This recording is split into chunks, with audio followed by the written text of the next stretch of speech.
tadi Akulah Yesus yang kau aniaya. kaget aku. Kaget. Kaget aku, ya Allah, kirain siapa, ternyata Kang Dito. Gimana Kang Dito? Aduh, Kang Dito, Kang Dito. Siapakah engkau Tuhan? Akulah Yesus yang kau aniaya. Jadi gitu ya, Assalamualaikum. Assalamualaikum. Hampir kayaknya. Kalau dibuatkan film pasti kayak gitu modelnya. Assalamualaikum warahmatullahi wabarakatuh semua adik-adikku yang baik. Waalaikumsalam. Sahabat-sahabat yang lain. Masya Allah. Kalau dibuatkan film sinetron ya kayak gitulah pasti. Iya kan? Siap Gurunda, siap, siap, betul. Siapakah engkau Tuhan? Akulah Yesus yang kau aniaya. Jadi menakutkan gitu Gurunda. Jadi sudah gitu ditambahkan apa gerakan-gerakan gempa gitu yang gempa kayak ada petir kayak gitu. Tiba-tiba yang mengatakan siapakah engkau Tuhan buta, ya kan? Langsung muncul lagu yang buta mata hatinya. Jadi selama 3 hari, selama 3 hari pegang tongkat dia kemana-mana. Kayak gitu seru pokoknya. Kalau ada yang membuatkan film ini seru pokoknya. Padahal dalilnya kalau kita lihat di dalam Matius 24 itu ada 2 oknum yang Yesus minta agar diwaspadai. Yang pertama itu adalah Mesias, Mesias palsu. Artinya kalau berbicara mengenai Mesias palsu, Mesias yang bukan Mesias mengaku Mesias, betul gak? Betul. Dikatakan begini di dalam Matius 24 nomor 24. Sebab Mesias palsu dan nabi-nabi palsu akan muncul. Tuh, berarti ada Yesus palsu dan ada nabi palsu. 2 ini satu paket. Mesias palsu alias Yesus palsu. Kalau Yesus sudah mengatakan sebab Mesias palsu dan nabi-nabi palsu akan muncul. Nah, kalau tidak ada Yesus palsu, berarti Yesus ini nubuatannya gugur. Berarti harus ada yang mengaku Mesias. Tepatlah sudah, siapakah engkau Tuhan? Nah, muncul Mesias palsu. Akulah Mesias Yesus yang kau aniaya. Kan begitu. Harus ada Mesias palsu. Yesus ini Mesias, berarti harus ada yang palsu. Siapa Mesias palsu ini? Inilah yang datang kepada Paulus mengaku Yesus. Nah, kalau dia bukan Mesias palsu yang datang kepada Yesus, yang datang kepada Paulus, tentu orang Kristen akan mampu membuktikan bahwa yang datang kepada Paulus ini adalah benar-benar Mesias asli. Tapi apa buktinya? Apa buktinya? Apa buktinya? Tak ada bukti. Cuman suara tok. Akulah Mesias yang kau aniaya. Gitu aja. Begitu aja. Hah? Kamu begitu aja. Tidak ada bukti sama sekali. Cuman suara aja. Akulah Mesias Yesus dari kota Nazaret. Gitu aja. Hah? Nggak ada bukti. Sama sekali nggak ada. Cuman pengakuan ada suara. Walama. Berarti tergenapi dong. Matius 24 nomor 24. Sebab Mesias palsu dan nabi-nabi palsu akan muncul dan mereka akan mengadakan tanda-tanda yang dahsyat dan mukjizat-mukjizat sehingga sekiranya mungkin mereka menyesatkan orang-orang pilihan juga. Camkanlah, aku sudah mengatakannya terlebih dahulu kepadamu. Jadi apabila ada orang berkata kepada kamu, lihat ada dia di padang gurun, jangan kau pergi ke situ. Atau lihat dia Mesias ada di balik bilik, jangan kau percaya. Itu kata Yesus. Makanya orang Yahudi tidak menjadi Kristen, karena yang percaya kepada Paulus hanya orang Roma, hanya orang Yunani. Nah, orang Roma Yunani inilah yang kemudian menyebar sampai ke kerajaan Belanda, sampai ke kerajaan Inggris, sampai ke kerajaan Jerman. Jerman dan Belanda inilah yang kemudian mengajarkan ajaran Mesias palsu sampai ke tanah air. Demikian pemirsa dimanapun Anda berada. Silakan. Mantap Gurunda. Kita sapa dulu Gurunda, ada tamu. Kita sambur Kibinirin.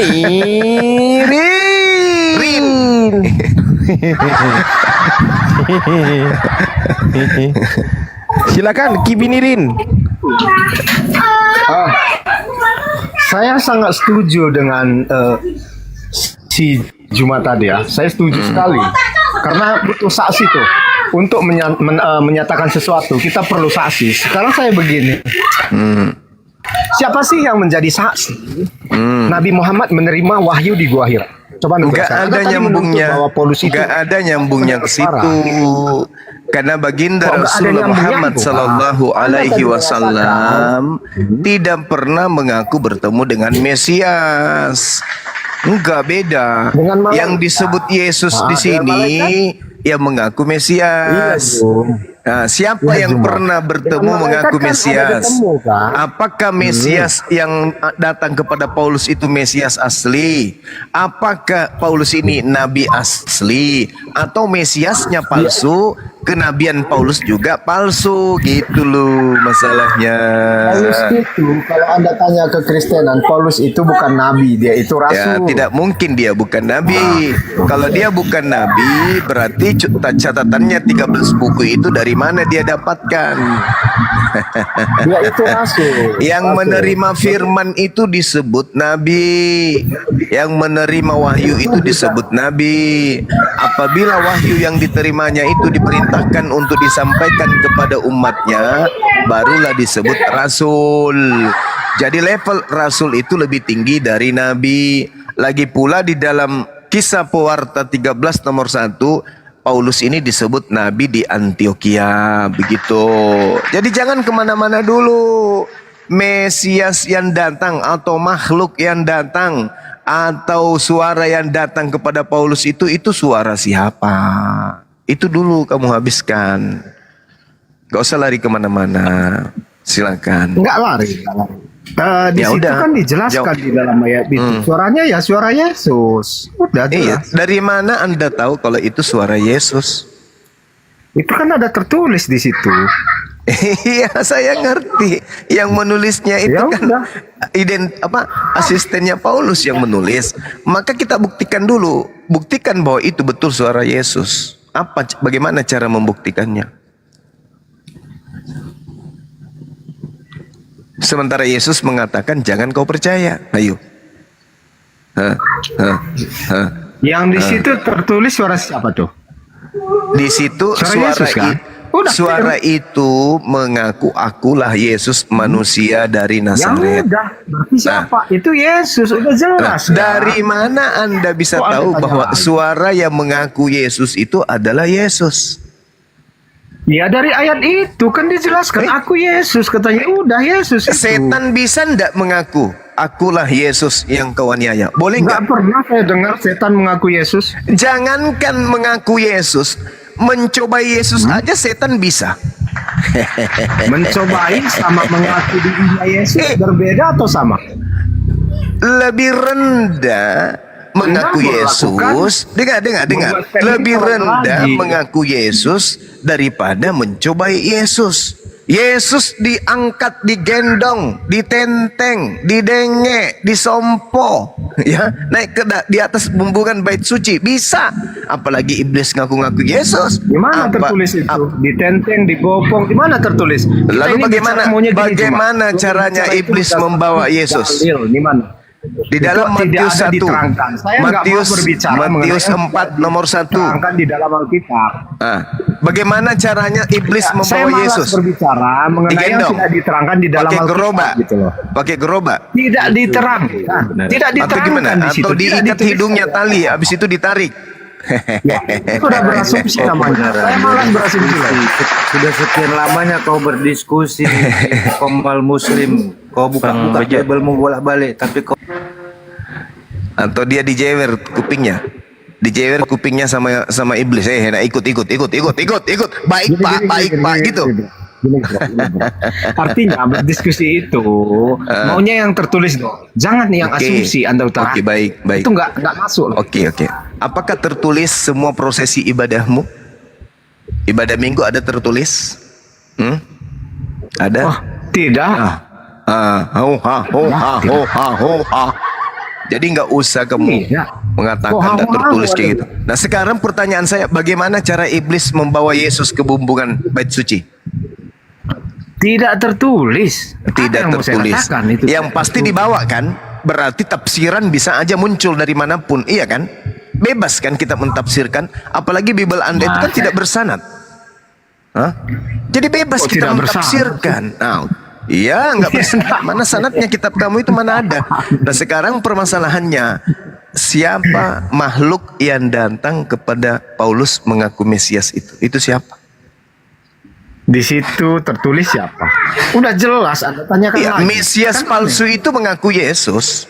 Itu jelas. Mesias palsu. Di mana di Yes. situ Mesias palsu ditulis mengaku Yesus? Nah itu, akulah Coba Yesus. tunjukkan dalilnya. Itu dia mengaku, akulah Yesus yang kau aniaya. Ya udah, berarti dia Yesus. Dari mana Anda Yang tahu? Mesias palsu itu kan Anda tambah-tambahin. Lalu ketika Yesus mengatakan, Ya udah dari dengar. pengakuannya akulah Yesus. Oke, Ya udah, sebab selesai. Mesias palsu dan nabi palsu akan muncul. Nah, sekarang tunjukkan mana Mesias palsu itu. Ada nggak? Nanti saya bilang Anda terpenganga. Ada nggak Mesias palsu? Ada nggak Yesus palsu yang muncul selain daripada yang datang kepada Paulus? Ada nggak? Coba tunjukkan ke saya. Kapan itu terjadi? Kalau tidak ada berarti pembohong, si Yesus ini pembohong. Sebab Mesias palsu akan muncul. Mana Mesiasnya? Mana Mesiasnya? Mana Mesias yang muncul palsu, di mana selain itu dari... tertulis? Biar saya terangkan. Ya Allah ya Karim. Di mana tertulis?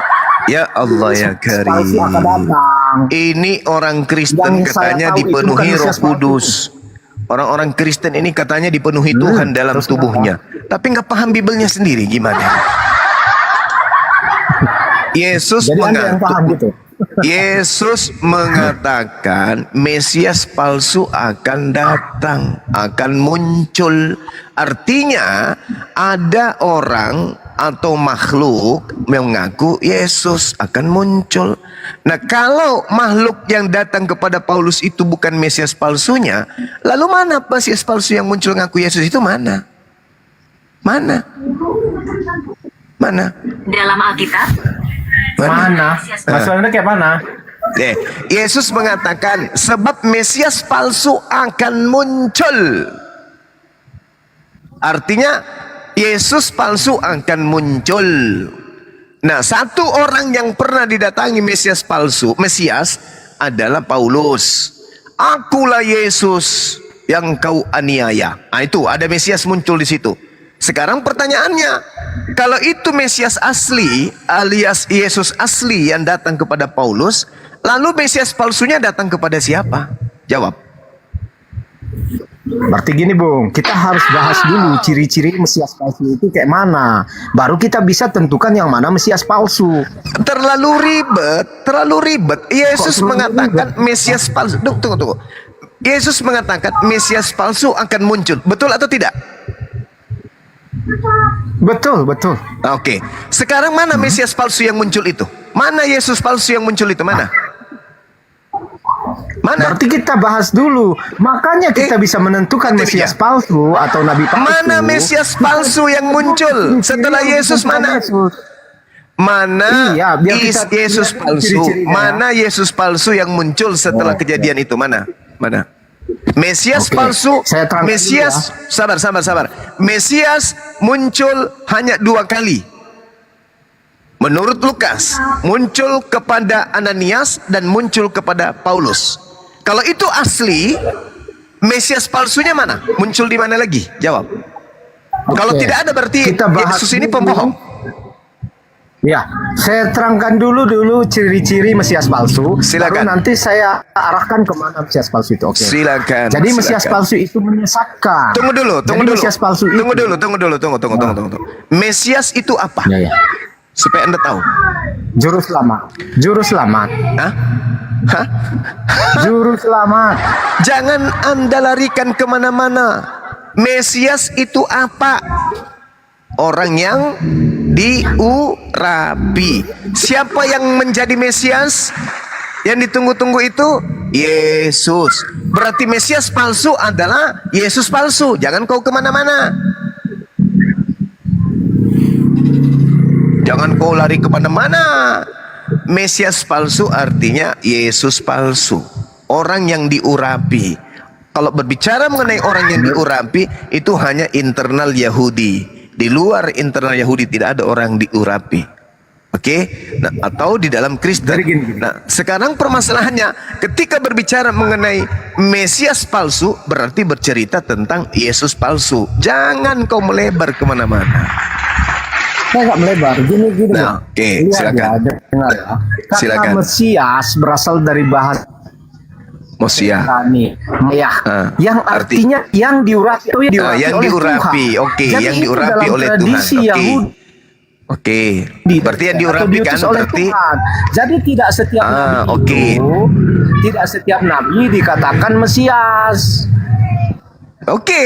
Tapi yang pasti yang palsu ini Mesias. Yang datang dan muncul adalah Mesias palsu, artinya Yesus palsu yang akan muncul. Jangan kau balik-balik kemana-mana. Yesus palsu. Lah. Kamu apa? Kau mau menuduh siapa? Hah? Kau menuduh siapa? Nabi Muhammad tidak pernah mengaku sebagai dengar. Nabi Muhammad tidak pernah mengaku sebagai Mesias. Nabi Muhammad tidak pernah mengaku bertemu ke Mesias. Nabi Muhammad tidak pernah diurapin. Jadi kamu kemana? Kamu larinya kemana? Kamu mau cari apa? Kambing hitam? Kamu mau cari kambing hitam? Gak bisa. Yesus mengatakan Mesias palsu artinya Nabi palsu, artinya Yesus palsu. Ayo, kalau yang datang kepada Paulus itu bukan Mesias palsu, dan kalau bukan yang datang kepada Ananias itu Mesias palsu, lalu mana Mesias palsunya? Mana Yesus palsunya? Iya, Mesias kita palsunya bahas mana? dulu ciri-ciri Mesias dan Nabi palsu biar kita bisa menentukan. Hah? Ya, kita harus Mana? lihat ciri-cirinya dulu, baru Mana kita Yesus palsunya? Gitu. Jangan kemana-mana. Yang muncul ini adalah Yesus palsu. Jangan kemana-mana. Yesus palsu yang muncul. Mesias dan nabi-nabi palsu katanya, oke? Nabi-nabi Bukan Yesus palsu itu, nabi palsu itu mengaku bertemu dengan Yesus. Matius 24 nomor 24. Jangan kau melebar kemana-mana. Mau cari kambing hitam kamu. Gak usah. Sekarang kerucutkan permasalahan. Yesus mengatakan Yesus palsu yang akan muncul dan nabi palsu juga akan muncul. Sang nabi palsu mengaku bertemu dengan Yesus palsu. Itu yang betul. Jangan kemana-mana ente. Ini di lingkaran agamamu ini. Jangan mau cari kambing hitam di luar. Oke? Sebab Yesus menutup pengakuannya tentang Mesias dan Nabi palsu. Sebab aku akan datang nanti dengan ditandai kilat yang menyambar dari timur sampai ke barat. Berarti Mesias dan Nabi palsu ini itu adalah ngaku-ngaku Yesus dan ngaku-ngaku bertemu dengan Yesus. Ayo, siapa Mesias yang datang kepada Paulus? Kalau Anda mengatakan itu asli, lalu mana Mesias palsu, Yesus palsunya? Iya, kita bahas dulu ciri-cirinya Juma. La haula wala quwata illa billah. Kamu nggak perlu ngajarin saya yang itu. Saya tahu kau ingin cari kambing hitam. Ini Mesias tidak perlu ditahu. Yang dikatakan Mesias itu adalah penolong bagi Bani Israel. Kisah Para Rasul 13 nomor 23. Nggak usah kau kemana-mana. Matius 15 nomor 24. Kau nggak usah kemana-mana. Yesus mengatakan akan muncul Yesus palsu. Nah sekarang Paulus mengaku bertemu dengan Yesus. Sekarang kita uji, apakah Yesus asli atau Yesus palsu yang datang kepada Paulus. Itu poinnya. Jangan kau kemana-mana. Kalau yang datang kepada Paulus ini Yesus asli, apa buktinya? Dan saya bisa membuktikan bahwa yang datang kepada Paulus ini adalah Yesus palsu. Gitu loh. Sederhana loh itu. Ya. Jadi cara memastikannya itu kan kita harus tahu dulu ciri-ciri Mesias palsu itu, ya kan?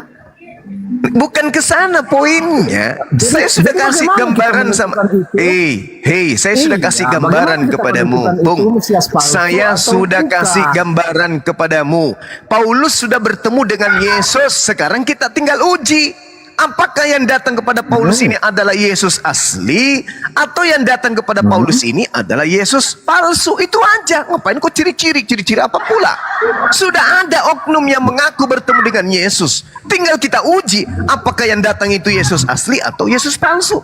Kenapa harus ciri-ciri? Ya, makanya kita melihatnya Apaan itu, ciri-ciri? mengujinya lewat ciri-cirinya. Apakah Ya, di silakan situ ada Anda ciri-ciri? buktikan. Oke. Dengan begitu Anda sudah menjelaskan. Buktikan kalau yang datang kepada Paulus itu Yesus asli. Itu aja kok ribet.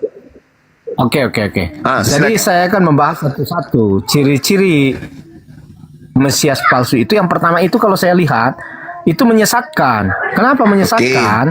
Jadi Oke, Mesias menyesatkan. palsu ini akan menyesatkan banyak orang dengan tanda-tanda dan mujizat palsu. Itu yang pertama, menyesatkan. Yang kedua, Mesias palsu ini menentang Kristus yang sejati. Jadi antikristus betul. ini akan bertentangan dengan ajaran Yesus sejati. Apa itu? Benar Ajaran sekali. Yesus sejati bahwa Yesus mati di kayu salib itu untuk menebus dosa. Jadi kalau saya lihat Paulus ini nggak ada menentang Di mana? itu. Di mana? Jadi Di mana yang kedua ini Yesus gugur, mengatakan? ya. Yang ketiga, muncul Ini sebagai pemimpin. Itulah Mesias yang bermasalah palsu. ini, Paulus yang ini bermasalah pemimpin ini, apa? ini yang Apakah ketiga. ada Yang pasukan bermasalah ini yang dibentuk oleh ketiga. Paulus? Yang bermasalah ini yang ketiga. Yang ketiga. Yesus Ya, oke. mengatakan dia mati untuk nebus dosa, itu di mana tertulis? Kalau Bahwa Yesus darahnya mati tidak- untuk menebus dosa tertulis di surat Paulus, oke. Nah sekarang di mana Yesus mengaku dia mati untuk nebus dosa? Silakan. Kena kau di sini. Kena kau.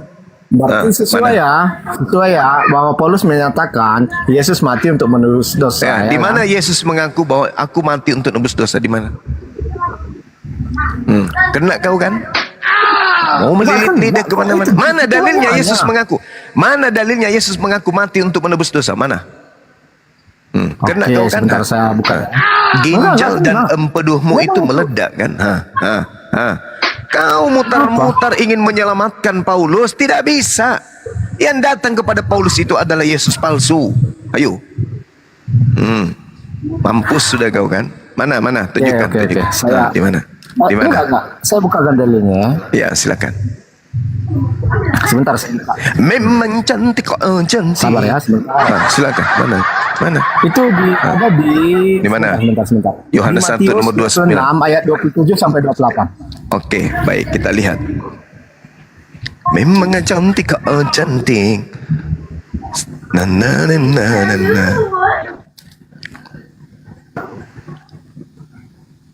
Dia katakan begini, sesudah itu Sama ia ya, mengambil 28. cawan. Dengarkan saya. Sesudah itu ia mengambil cawan, mengucap syukur, lalu memberikan kepada mereka dan berkata, minumlah kamu semua. Apa yang diminum sini? Darahnya Yesus atau anggur? Mampus sudah kau kan? Memangnya cantik kok, cantik. Saya baca. Minumlah kamu semua dari cawan ini, sebab inilah darahku, darah perjanjian yang kutumpahkan bagi banyak orang untuk pengampunan dosa. Darah yang dimaksud di sini anggur atau darah beneran? Memang cantik kok, cantik. Mana? Sudah clear ya. Mana? Bahwa Yesus mengajarkan Mana? darahnya itu untuk penghapusan dosa bagi semua orang. Udah clear tuh Juma. Udah. Saya ulang. Yang ketiga udah clear ya. Saya ulang Kita bahas lagi. yang Saya kedua. ulang lagi. Sudah clear. Saya ulang lagi pertanyaannya. Darah yang dimaksud Berarti kita Yesus di lihat- perjamuan terakhir. Kita lihat ciri-ciri ketiga. Darah yang dimaksud Yesus di sini anggur atau darah beneran? Jawab. Darahnya Jawab. memang karena sesudah itu dia akan mati disalibkan. Jadi di situ pada saat di perjamuan terakhir ini Yesus menghadirkan palang merah Indonesia untuk menyedot darahnya gitu. Ini yang dimaksud memutarbalikkan ajaran Yesus. Yang dimaksud di sini adalah anggur beneran. Inilah darahku, dan roti yang dimaksud Yesus di situ sebagai dagingnya, bukan darah beneran, Cak Ayu. Kamu mengatakan itu darah beneran itu karena pengaruh Mesias palsu yang masuk ke dalam tubuh Paulus. Ayo, mungkin masih ada dalil yang bisa menolong kamu. Silakan. Silakan. Ayo. Silakan. Ada nggak dalil lain yang bisa menolong kamu? Karena dalam perjamuan akhir ini, Yesus mengambil anggur beneran. Minumlah darahku. Ini darahku anggur sebagai perumpamaan. Dan roti ini adalah roti yang harus kau kenyam sebagai dagingku. Selesai permasalahan. Kenapa jadinya larinya kayak Dracula ente? Penghisap darah. Hah? Artinya udah clear ya, yang ketiga udah terjawab. Ya udah yang kedua clear. tadi, ciri-ciri yang kedua Betul, udah udah clear. Oke, Ternyata udah clear. Yesus tidak pernah mengatakan bahwa dia harus mati untuk nebus dosa. Nggak ada itu cerita. Hah? Itu tadi. Ini apa? Itu Darah tadi beneran? jelas tuh. Ini darah beneran atau anggur? Darah beneran dong. Masa darah? Berarti mereka minum darah beneran.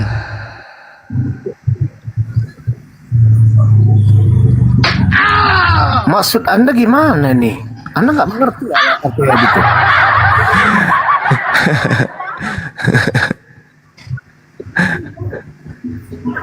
Anda nggak mengerti ya. Jadi Oke, Anda saya ingin kasihan mengatakan juga nih. murid-murid Yesus itu Dracula Perlu ada gitu. penjelasan lebih lanjut.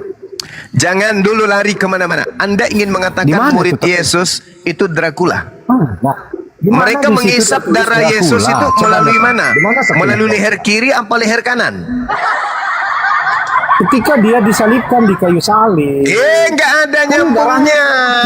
Kamu jangan membawa ke sana. Ini Matius 26 nomor 27 sampai nomor 28 ini. Tak ada hubungannya dengan penyaliban. Coba kau tunjukkan kepada saya.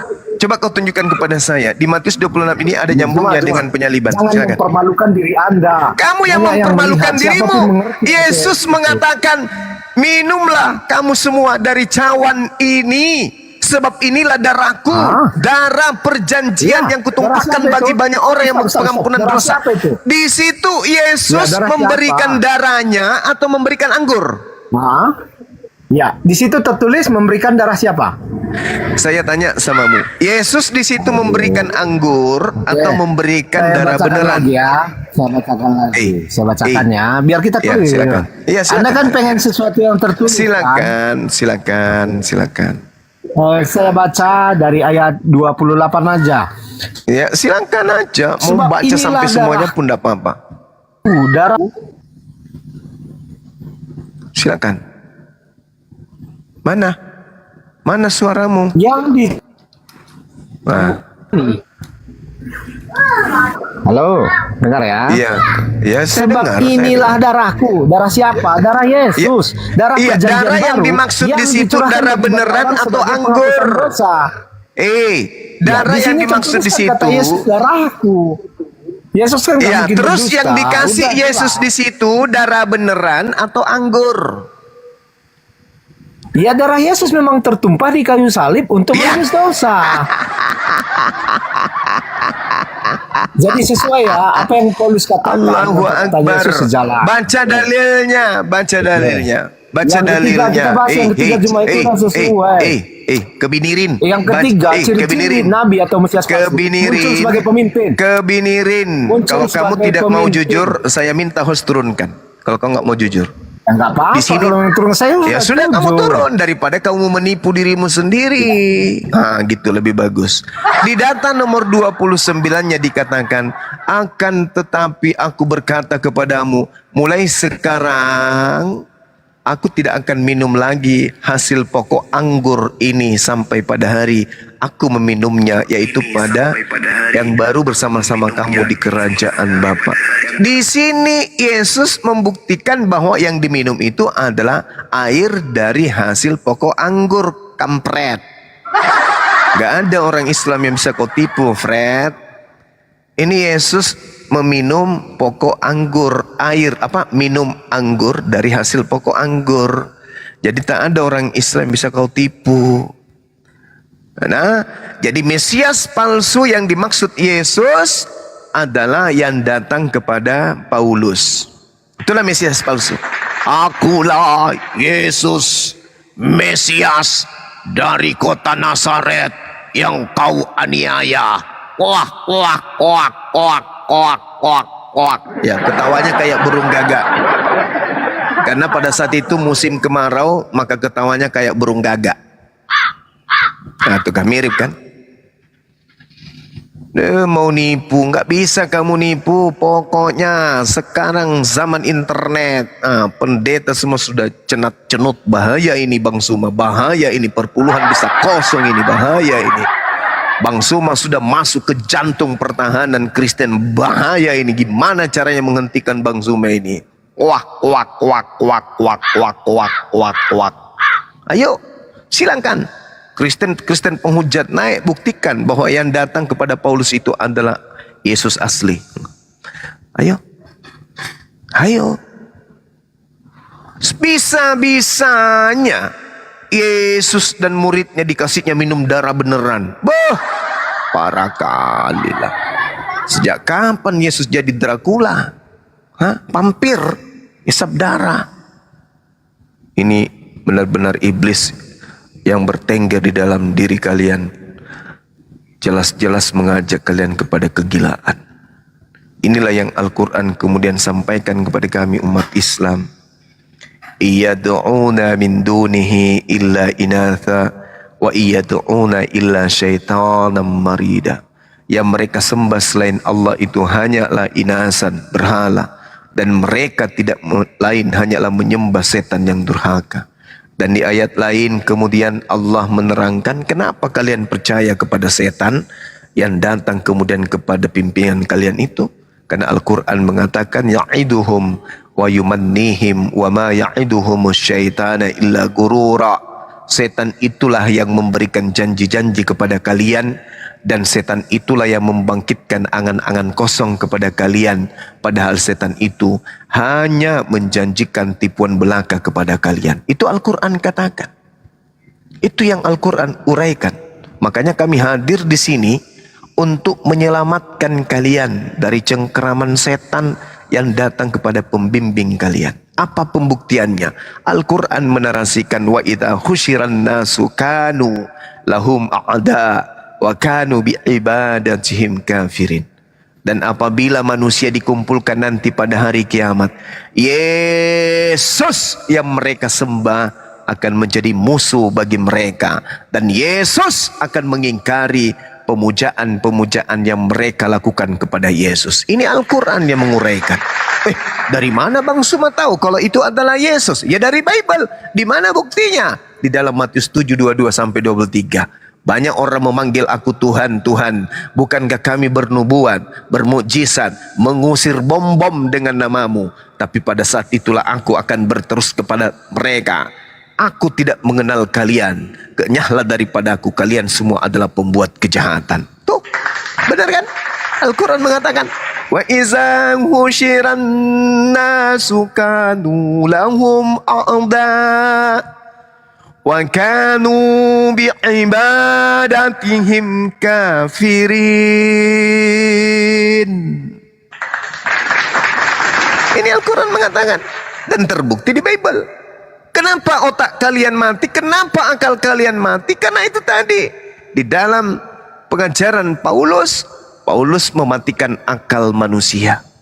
Dia tidak ingin kemudian manusia itu otaknya berfungsi, sehingga dia melakukan segala upaya kemudian untuk melancarkan ajaran-ajaran yang diajarkan oleh Mesias palsu yang datang kepadanya. Kita lihat apa pengakuan dia di dalam kitabmu sendiri. Dia mematikan akal, dia membinasakan akal.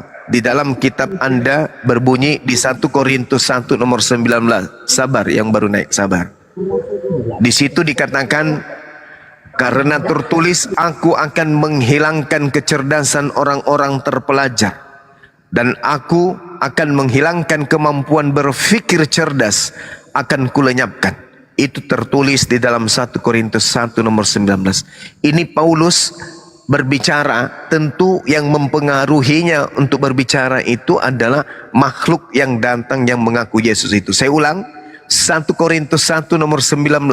Aku akan menghilangkan kecerdasan orang-orang terpelajar dan kemampuan berfikir orang cerdas akan kulenyapkan. Itu pengakuan Paulus. Makanya kalian tidak pernah cerdas. Makanya kalian itu tidak pernah kemudian berfikir di dalam hal tentang keagamaan kalian. Kalian tidak pernah berfikir dan kecerdasan kalian dicabut oleh Paulus. Itu dalil 1 Korintus 1 nomor 19. Camkan itu baik-baik saudaraku. Jadi Al-Quran mengatakan itu sangat jelas. Wa idza husyiran nasu kanu lahum a'da. Apabila manusia sudah dikumpulkan pada hari kiamat, semua sembahan-sembahan yang disembah oleh manusia ini selain daripada Allah akan mengingkari. Dia akan mengatakan kepada Allah, "Ya Rabb, aku tidak pernah mengajarkan mereka untuk mempertuhankan aku. Kalau subhanaka ma yakunu li an aqula ma laysa li bihaq." Enggak pernah ku ajarkan si monyong bibir pemakan babi ini, si botak pemakan anjing ini untuk menyembah kepada dia. Enggak pernah ku ajarkan mereka. Enggak pernah. Manusia mirip kera ini, mirip monyet ini, tidak pernah kuajarkan untuk menyembah diriku. Dari zaman aku datang kepada Bani Israel sampai duniamu kau kiamatkan, aku tidak pernah mengajarkan si gendut perut meledak ini untuk menyembah kepada diriku. Aku katakan kepada mereka, ani abdullah rabbi wa rabbakum. Bahkan aku katakan kepada Maria, jangan kau sentuh aku, awas. Tapi pergilah kepada saudara-saudaraku, katakan kepada mereka, aku akan pergi kepada Tuhanku dan Tuhanmu, kepada Bapakku dan Bapakmu. Aku tidak pernah mengajarkan mereka menyembah diriku.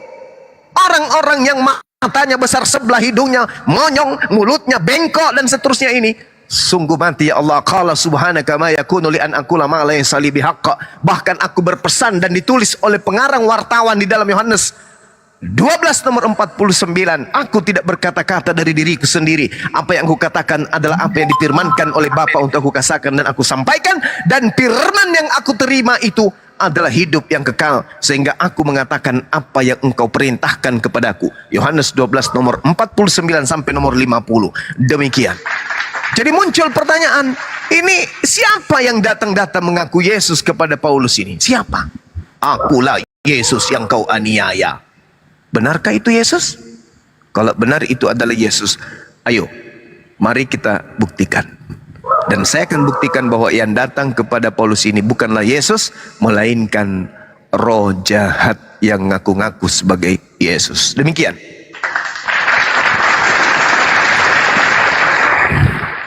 Bang Kris Walujan, selamat siang. Monitor. Siang. Gimana Siap, kabar, siap. Bang Kris? Sehat? Baik saja. Siap. Saya Lanjut, tertarik Bang Kris. tadi Langsung ditanggapi. tertarik tadi dengan penjelasan Bang Suma itu nubuatan di Al-Quran ternyata digenapi di mana di Alkitab tadi ya. Matius 7. Matius 7 ya. Ya, nomor 22 sampai 23. Jadi Bang. memang di Al-Quran disebut begitu kah? Yang Benar. tadi disebutkan. Yes. Oh gitu ya. Ya. Jadi terus begini ya, ini ceritanya kan antara dua kitab ya.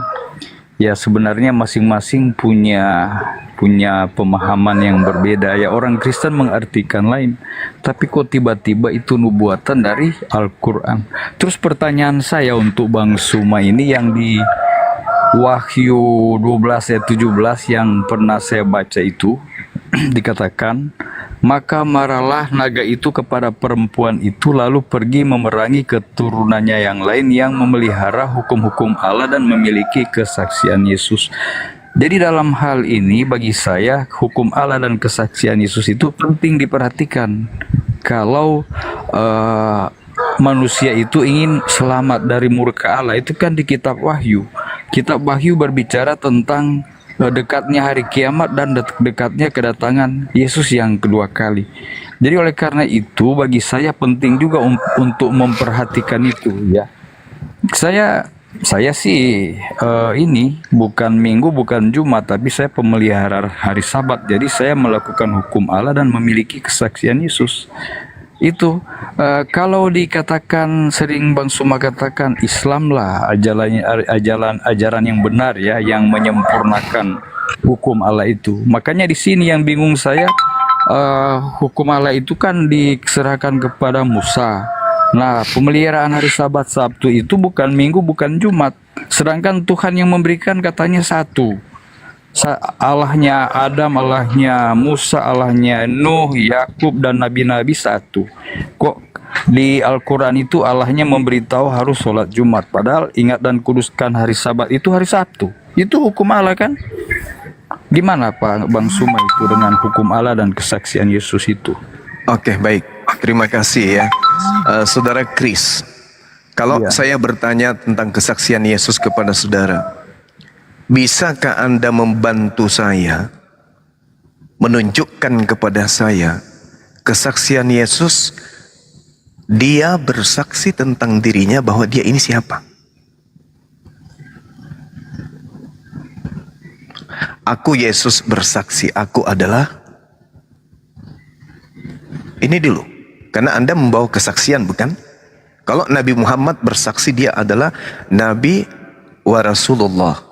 Yesus bersaksi, tentu ada pengakuannya di Bible. Aku Yesus bersaksi, aku adalah. Coba bantu saya. Kalau Anda nggak tahu, saya akan memberitahukan.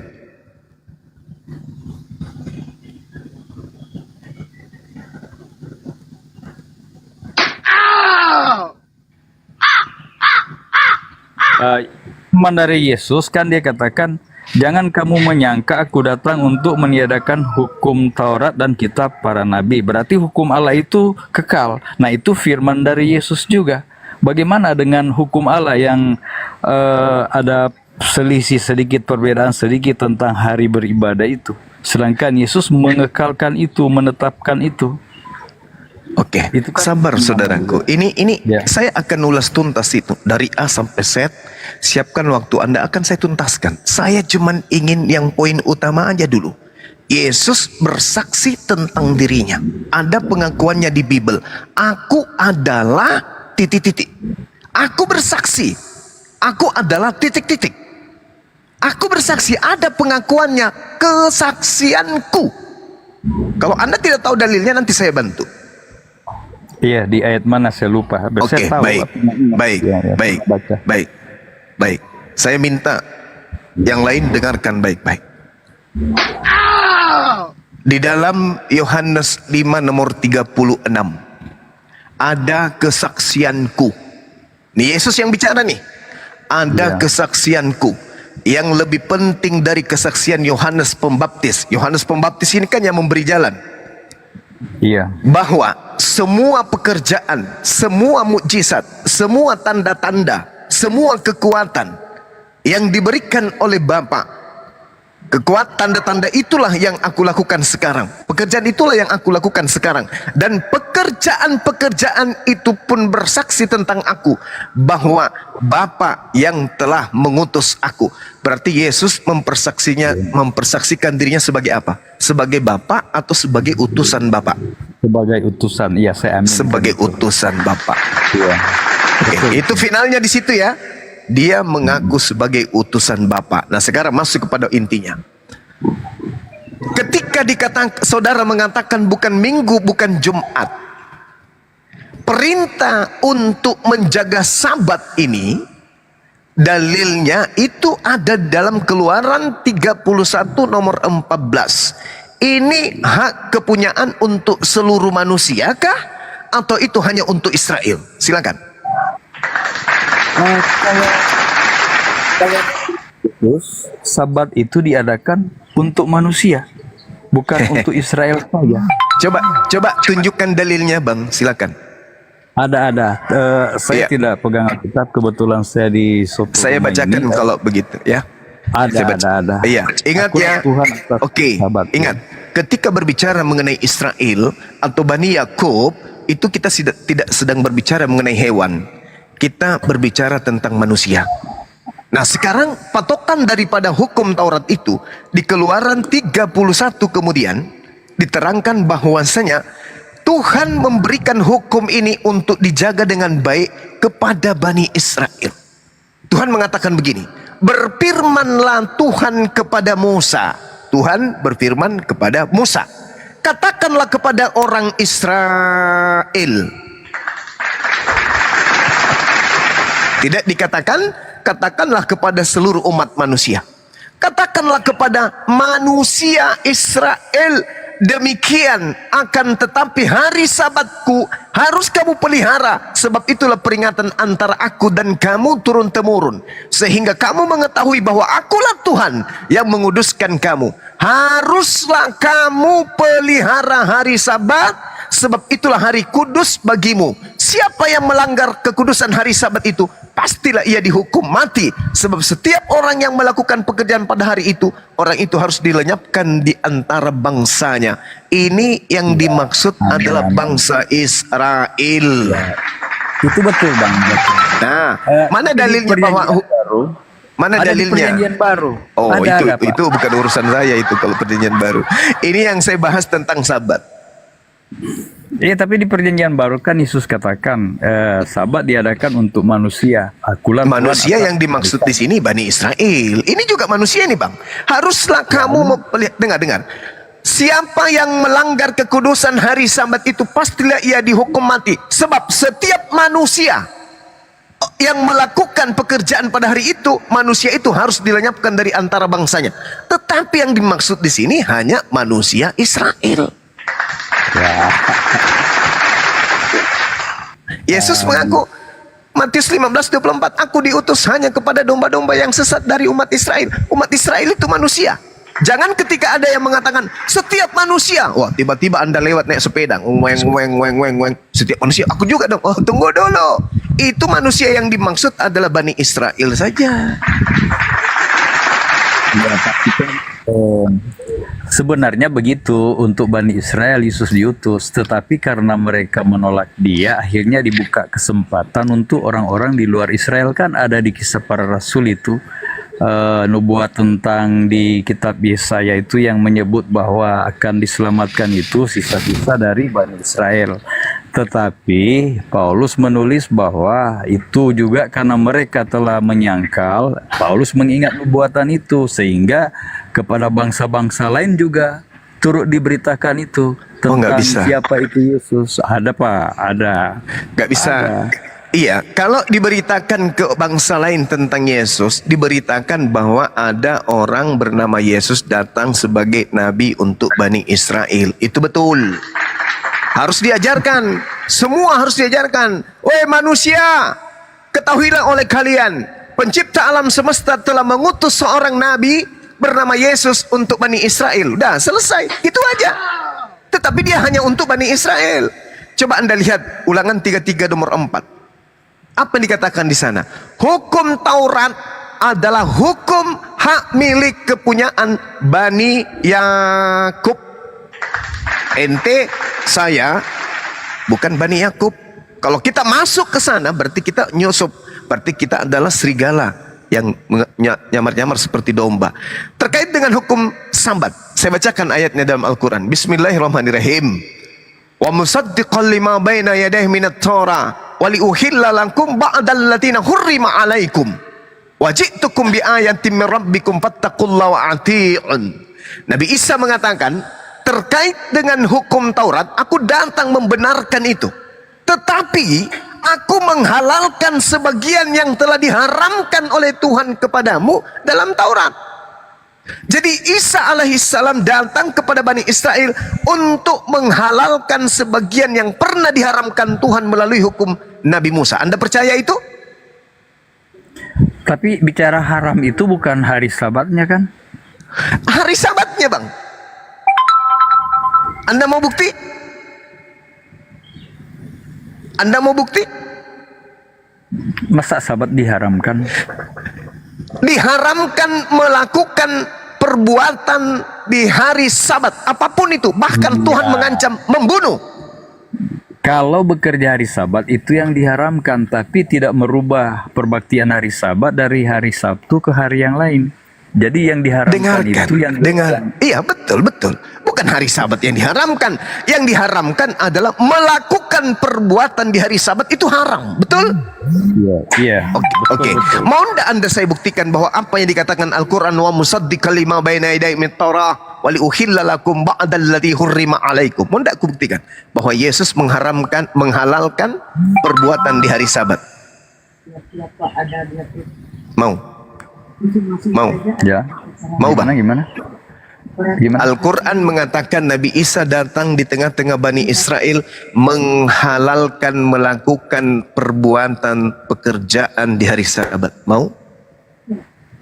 Mau Tidak tidak? bisa, tidak boleh, Tuhan larang kan. Oke. Sedangkan masak aja tidak boleh pada hari Sabat. Mau saya Jadi buktikan? kalau hari Jumat sudah dipersiapkan makanannya. Mau saya buktikan? Di mana di Alkitab apa Al-Quran? Di kitab Anda, Long. Nah, Oke, saya buktikan ya. Teman-teman yang mau belajar materi ini silakan. Matius 12. Pada hari itu adalah hari Sabat. Yesus berjalan di ladang gandum karena lapar. Murid-muridnya memetik butir gandum dan memakannya. Bukankah memetik gandum itu adalah suatu pekerjaan? Sampai orang-orang Farisi marah. Wahai Yesus, lihat muridmu berbuat sesuatu yang tidak diperbolehkan pada hari Sabat. Artinya Al-Quran menerangkan bahwasanya Nabi Isa atau Yesus datang wali uhillalakum ba'dallati hurrima alaikum, menghalalkan sebagian yang telah diharamkan untukmu. Artinya kekekalan hukum Taurat itu nantinya akan berubah menjadi hukum syariat Islam. Karena ternyata hukum Taurat itu tidak bisa diberlakukan kemudian untuk seluruh bangsa. Tidak bisa. Hukum Taurat itu hanya untuk Bani Israel. Bani Israel diharamkan melakukan satu pekerjaan apapun pada hari Sabat. Tapi Isa alaihissalam, Yesus datang merubah itu. Perubahan itu muncul kemudian sehingga hari Sabatnya berubah menjadi hari Jumat. Kenapa hari Jumat itu menjadikan Jumat ini adalah untuk seluruh umat manusia? Disebabkan karena hari Jumat ini adalah hari di mana seluruh umat manusia bisa melakukan semua aktivitas, tetapi setelah melakukan salat Jumat bertebaran ke bumi untuk mencari rezeki. Ya ayyuhalladzina amanu idza nudiya lis-salati min yaumil jumu'ah fas'au ila zikrillah wa zarul bai' dzalikum khairul lakum in kuntum ta'lamun. Wahai orang-orang beriman, Yahudi, Nasrani, siapapun yang telah menjadikan Al-Quran sebagai patokan, apabila telah diseru untuk melakukan salat pada hari Jumat, maka bersegeralah kamu mengingat Allah dan tinggalkanlah aktivitas apapun itu, termasuk jual beli. Yang demikian itu lebih baik bagimu jika kamu mengetahui. Fa iza qudiyatis salat fantashiru fil ard wabtagu min fadlillah wazkurullaha katsiran la'allakum tuflihun.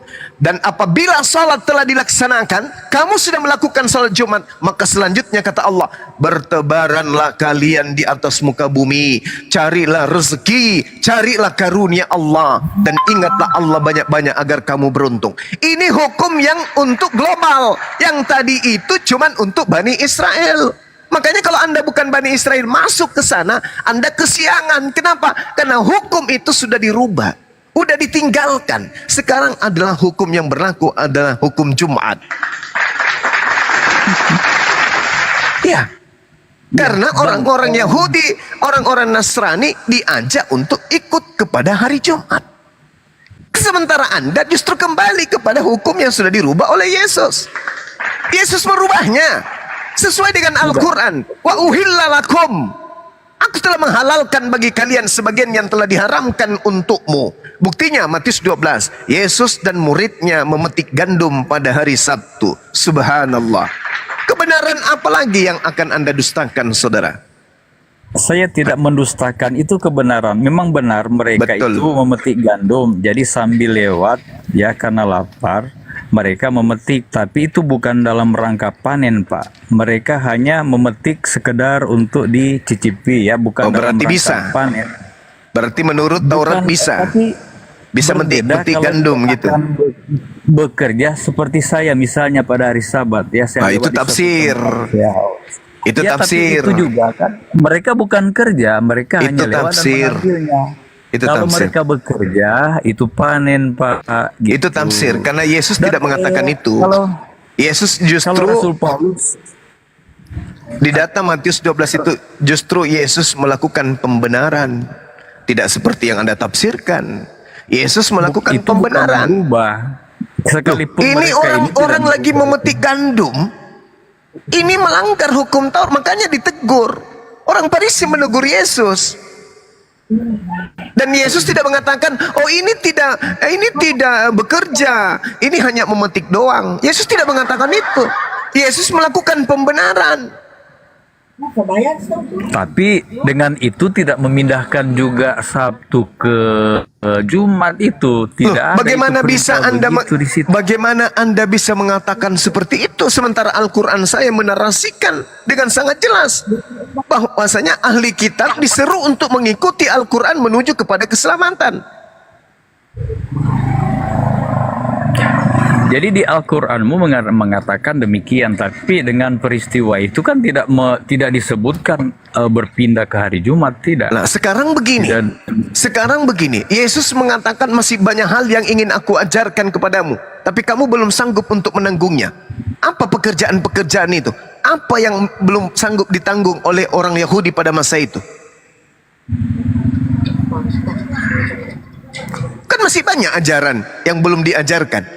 Berarti akan ada yang datang setelah dia yang mengajarkan segala unsur aspek hukum tentang tauhid, tentang ibadah, tentang muamalah, dan tentang akhlak. Itu jelas itu. Coba Anda baca Ulangan 33 nomor 2. Ada oknum yang datang membawa 10.000 orang suci yang akan melululantakkan semua hukum-hukum dan menegakkan hukum Tuhan di atas muka bumi kepada bangsa-bangsa. Itu siapa? Siapa yang pernah membawa pasukan 10.000? Musa tidak pernah, Daud tidak pernah, Salomo tidak pernah, Yesus apalagi cuma 11 orang. Lalu siapa yang dinubuatkan dalam Ulangan 33 nomor 2 itu yang menjadi dasar pijakan api apologet Islam Indonesia berdiri? Bangga dong. Siapa hukum yang menyala-nyala di tangan kanannya, yang menghanguskan seluruh hukum jahiliyah di atas muka bumi? Itu siapa? Pasukan yang dibawa adalah 10.000. Dan yang dibawa ini adalah orang-orang suci. Artinya orang-orang suci adalah orang-orang yang menjaga kulupnya untuk tidak menempel di nonotnya. Orang-orang yang suci artinya orang-orang yang melakukan sunat. Siapa yang pernah membawa pasukan 10.000 untuk menaklukkan hukum-hukum jahiliyah, yang menghancurkan semua berhala-berhala di Mekah, yang menghancurkan semua persembahan-persembahan dilakukan oleh jahiliyah orang pada masa itu? Itu siapa? Musa? Bukan. Daud? Bukan. Salomo mungkin? Bukan. Yesus apalagi? Ada. Nah, inilah hukum-hukum. Kalau Anda telaten, saudara, baca Yesaya 42 dari nomor 1 sampai terakhir. Anda cari siapa oknum yang bisa duduk di situ. Apakah Yesus atau baginda Rasulullah Muhammad sallallahu alaihi wasallam? Baca aja pelan-pelan. Di Yesaya 48 juga itu bisa dibaca itu. Silakan. Menyebutkan hari Sabat, hari kudus Tuhan, hari kenikmatan. Jangan kita berbicara omong kosong. Dan Rasul Paulus ketika berhadapan dengan pemelihara Sabat dan bukan, dia katakan, ada orang menganggap satu hari lebih penting daripada hari yang lain. Mereka melakukannya untuk Tuhan. Ada yang menganggap semua hari sama. Mereka juga melakukannya untuk Tuhan. Tapi ditekankannya begini, hari ketujuh bagi umat Allah. Nah, makanya disebut umat Allah ketika kita memelihara hari Sabat hari ketujuh itu. Saudara, jadi, gelar yang diberikan kepada mereka adalah umat Allah karena sekarang memelihara hari Sabat. Sekarang yang dimaksud umat Allah itu siapa? Umat Allah ya yang mengikuti peraturan hukum Tuhan dan pengikut Kristus. Salah. Yang dimaksud yang dimaksud umat Allah Elohim itu adalah Bani Israel. Jangan Anda masuk ke dalam, Anda tidak termasuk di situ. Tolong tunjuk. Paulus berbicara kepada orang Roma dan orang-orang Yahudi. Ini Paulus ini punya masalah besar ini. Paulus, dia terdakwa yang sangat luar biasa. Makhluk yang datang mengaku Yesus kepada dirinya itu belum terselesaikan sampai saat ini. Jadi jangan Anda bawa Paulus dulu. Paulus lagi duduk di kursi pesakitan. Kita masuk ke dalam perjanjian lama aja dulu, membahas tentang Advent, membahas tentang hukum Taurat yang datang kepada Bani Israel. Di dalam Yeremia 31 nomor 31 sampai 33, Tuhan mengatakan, aku akan melakukan perjanjian baruku dengan Bani Israel dan Bani Yehuda, yaitu aku akan memasukkan hukum Taurat ke dalam batin setiap mereka. Sekarang pertanyaan saya, orang-orang Advent ini Bani Yehuda atau Bani Israel atau Bani apa? Ya kalau Nabi Daud kan dia nabi semua umat. Jadi apa yang disampaikannya begini, aku menuliskan hukummu dalam hatiku, hukummu ada dalam dadaku. Jadi kalau kepada Musa ditulis di loh batu, kalau kepada kita umat yang mau mengikut Allah ya Tuhan, harus ditulis di hati hukum itu. Ya, Direnungkan siang dan malam. Itu kan itu klaim Anda kan? Itu klaim Anda. Ya, Saya bacakan dalilnya. Aku akan memasukkan, aku Tuhan akan memasukkan hukum Taurat ke dalam batin setiap mereka. Mereka di sini Bani Israel dan Bani Yehuda. Ente Bani apa? Ya kalau Injil itu untuk ke semua bangsa. Ini dan bukan makhluk. berbicara Injil, saudara. Ini kita berbicara Taurat. Ya, Aku kitab itu. aku Keseluruhan akan- kitab itu. Kenapa jadi? Ini pengaruh dari makhluk yang datang kepada Paulus ini. Sampai Anda itu berbicara belepotan. Ini kita berbicara mengenai Taurat, bukan berbicara mengenai Injil. Advent ini kan agama baru 200, belum sampai 200 tahun agama baru dibikin ini Advent. Dibuat oleh orang Amerika pun yang bikin, bukan orang Yahudi. Jadi mohon maaf, saya katakan kepada saudara, di dalam Yeremia 31 sampai 33, aku akan melakukan perjanjian baru dengan Bani Israel dan Bani Yehuda. Bani Amerika nggak ada. Bani Kamfret juga nggak ada. Bani Indonesia, Bani Batak, Bani Bugis, Bani Makassar, Bani Toraja nggak ada di situ. Yang ada Bani Yehuda, Bani Israel. Nah, saudara saya ini Bani apa? Ya kita orang Indonesia. Anda Ya, berarti Anda tidak masuk dalam perjanjian itu. Di dalam Di dalam Mazmur 147 nomor 19 dan nomor 20, aku melakukan hukum-hukumku yang datang kepada Bani Yakub dan aturan-aturanku yang datang kepada Israel tidak aku berikan kepada bangsa Kamfret, tidak aku kasih kepada bangsa lain. Anda nggak mau belajar sampai ke sana. Anda ibarat ikan ketinggalan air kalau begitu. Tuhan tidak memberikan hukum Tauratku kepada bangsa lain. Masa Anda nggak merasa kalau Anda itu hanya penyusup?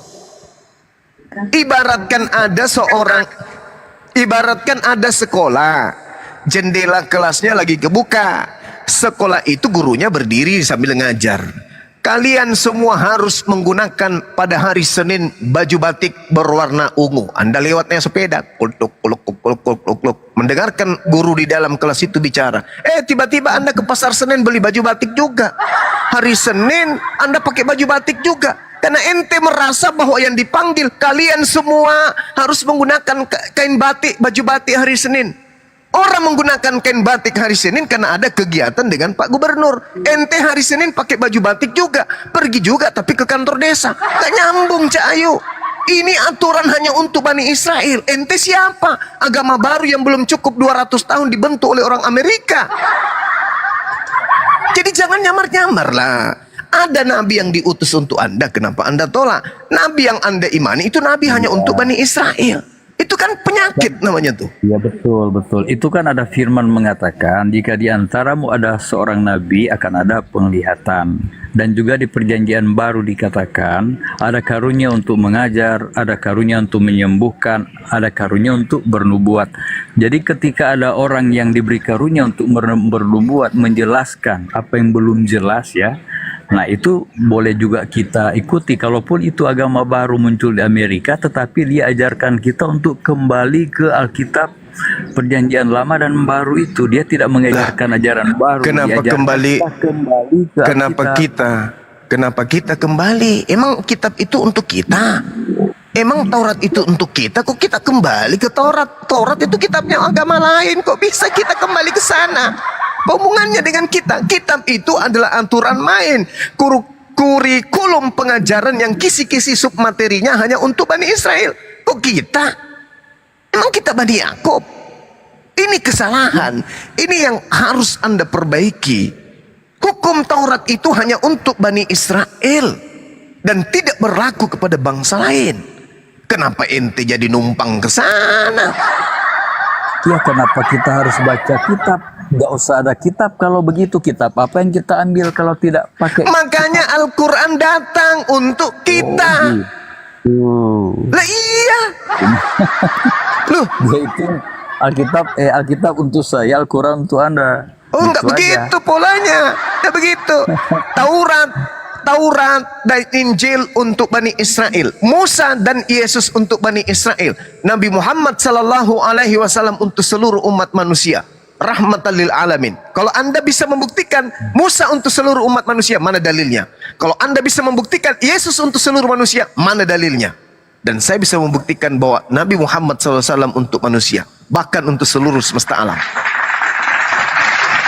Mana Di dalilnya? Al-Quran dikatakan ikutilah dia. Jadi ikutilah dia itu, ya di Ikutilah Alkitab dia- kan berbicara juga tentang Allah. Ikutilah Jadi dia ikutilah siapa? Allah. Ikut dia, Jembatan iya. yang lurus itu. Justru Allah lah ini yang mengajarkan Musa untuk kaumnya, Isa untuk kaumnya, Nabi Muhammad untuk seluruh manusia. Justru Allah yang mengajarkan itu. Nah sekarang kalau Anda menolak ini, tolong tunjukkan pengakuan Yesus diutus untuk seluruh umat manusia mana? Untuk mematahkan argumen Yesus yang mengatakan, aku diutus hanya kepada domba-domba yang sesat dari umat Israel. Matius 15 nomor 24. Al-Quran juga mengatakan itu. Wa isqala Isa bin Maryam, ya Bani Israel, inni Rasulullahi ilaikum. Aku hanya diutus kepada kalian Bani Israel. Nah tolong tunjukkan pengakuan Yesus, aku diutus untuk kepada seluruh umat manusia. Ada? Pertanyaan saya untuk Bang Suma. Ini saya ya. sedang bertanya, saudara. Iya, iya. Ada tidak pengakuan Yesus dia diutus untuk seluruh umat manusia? Ada. Mana 70 juta Kan kata kali. Yesus begini ya. Ada. Yesus katakan, akulah jalan kebenaran dan hidup. Tidak seorang pun bisa sampai kepada Bapa kalau tidak melalui aku. Itu kan cakupan pengajaran Yesus itu untuk manusia Bani Israel atau seluruh umat manusia? ya untuk semua manusia. Nah, inilah kesalahan Anda. Ketika Yesus mengatakan berada dalam aule itu di dalam kota Yudea atau kota Nazaret, atau kota atau halaman Yerusalem, dia mengatakan aule. Ada juga orang domba di dalam, ada domba di luar. Yesus sedang mengajar nih. Akulah jalan, akulah kebenaran, akulah hidup. Tidak ada yang sampai kepada Bapa kalau tidak melalui aku. Ini ucapan Yesus kepada Bani Israel yang terbagi dua. Ada yang percaya Yesus, ada yang menolak Yesus. Ucapan Yesus ini hanya untuk Bani Israel, bukan untuk ente. Lagi-lagi Yesus sedang main kelereng dengan murid-muridnya. Anda lewat naik sepeda lagi. Cekut. Yesus mengatakan, stop, berhenti main kelereng. Dengarkan. Tidak ada yang sampai kepada Bapa tanpa melalui aku. Anda nguping. Tiba-tiba ikut-ikutan ente merasa. Tak ada yang kayak begitu, Bung. Yesus dia mengatakan, aku diutus hanya kepada domba yang sesat dari umat Israel. Sejak kapan ente jadi umat Israel? Jadi begini Bang Suma, kan dia diutus untuk Israel yang di rantau itu, yang sisa itu. Sedangkan saya sedang bersama-sama di seluruh dunia ini. Kita ini jumlahnya hampir 40.000. Dan orang Israel yang bersama-sama dengan kami tidak mengajarkan kami untuk ke Israel lagi. Karena mereka katakan Israel yang di Yerusalem yang diperebutkan sekarang hanya duplikat dari aslinya. Jadi orang-orang Yahudi yang tergabung dengan kami Advent ini mengajarkan kami untuk memelihara hari Sabat, dan mereka katakan tidak perlu lagi kita kembali ke negara asalnya sebagai suatu bangsa. Dia katakan yang diperlukan Allah itu adalah Israel rohani. Mati meja. Yang memelihara itu. Mati meja. Yeremia 23 Anda tabrak kalau begitu. Saya bacakan dalilnya ya. Allah akan mengumpulkan semua Bani Israel yang bersera. Dengarkan. Celakalah para gembala yang membiarkan kambing domba gembalaku hilang dan tersera. Demikianlah firman Elohim. Dengarkan. Sebab itu beginilah firman Tuhan. Tuhan Israel terhadap para gembala yang mengembalakan bangsaku. Kamu telah membiarkan kambing dombaku terseret dan bercerai-berai, dan kamu tidak menjaganya. Maka ketahuilah, aku Tuhan akan membalaskan kepadamu perbuatan-perbuatanmu yang jahat. Demikianlah firman Tuhan. Dan aku sendiri Tuhan akan mengumpulkan sisa-sisa kambing dombaku dari segala negeri kemana aku mencerai-beraikan mereka. Dan aku akan membawanya mereka kembali ke padang mereka. Mereka akan berkembang biak dan bertambah banyak. Aku akan mengangkat atas mereka gembala-gembala yang akan menggembalakan mereka sehingga mereka tidak takut lagi, tidak terkejut lagi, dan tidak hilang seekor pun. Demikianlah firman Tuhan. Sesungguhnya waktunya akan datang, demikianlah firman Tuhan, bahwa aku Tuhan akan menumbuhkan tunas adil dari Daud, dan ia akan memerintah sebagai raja yang bijaksana dan melakukan keadilan dan kebenaran di negeri.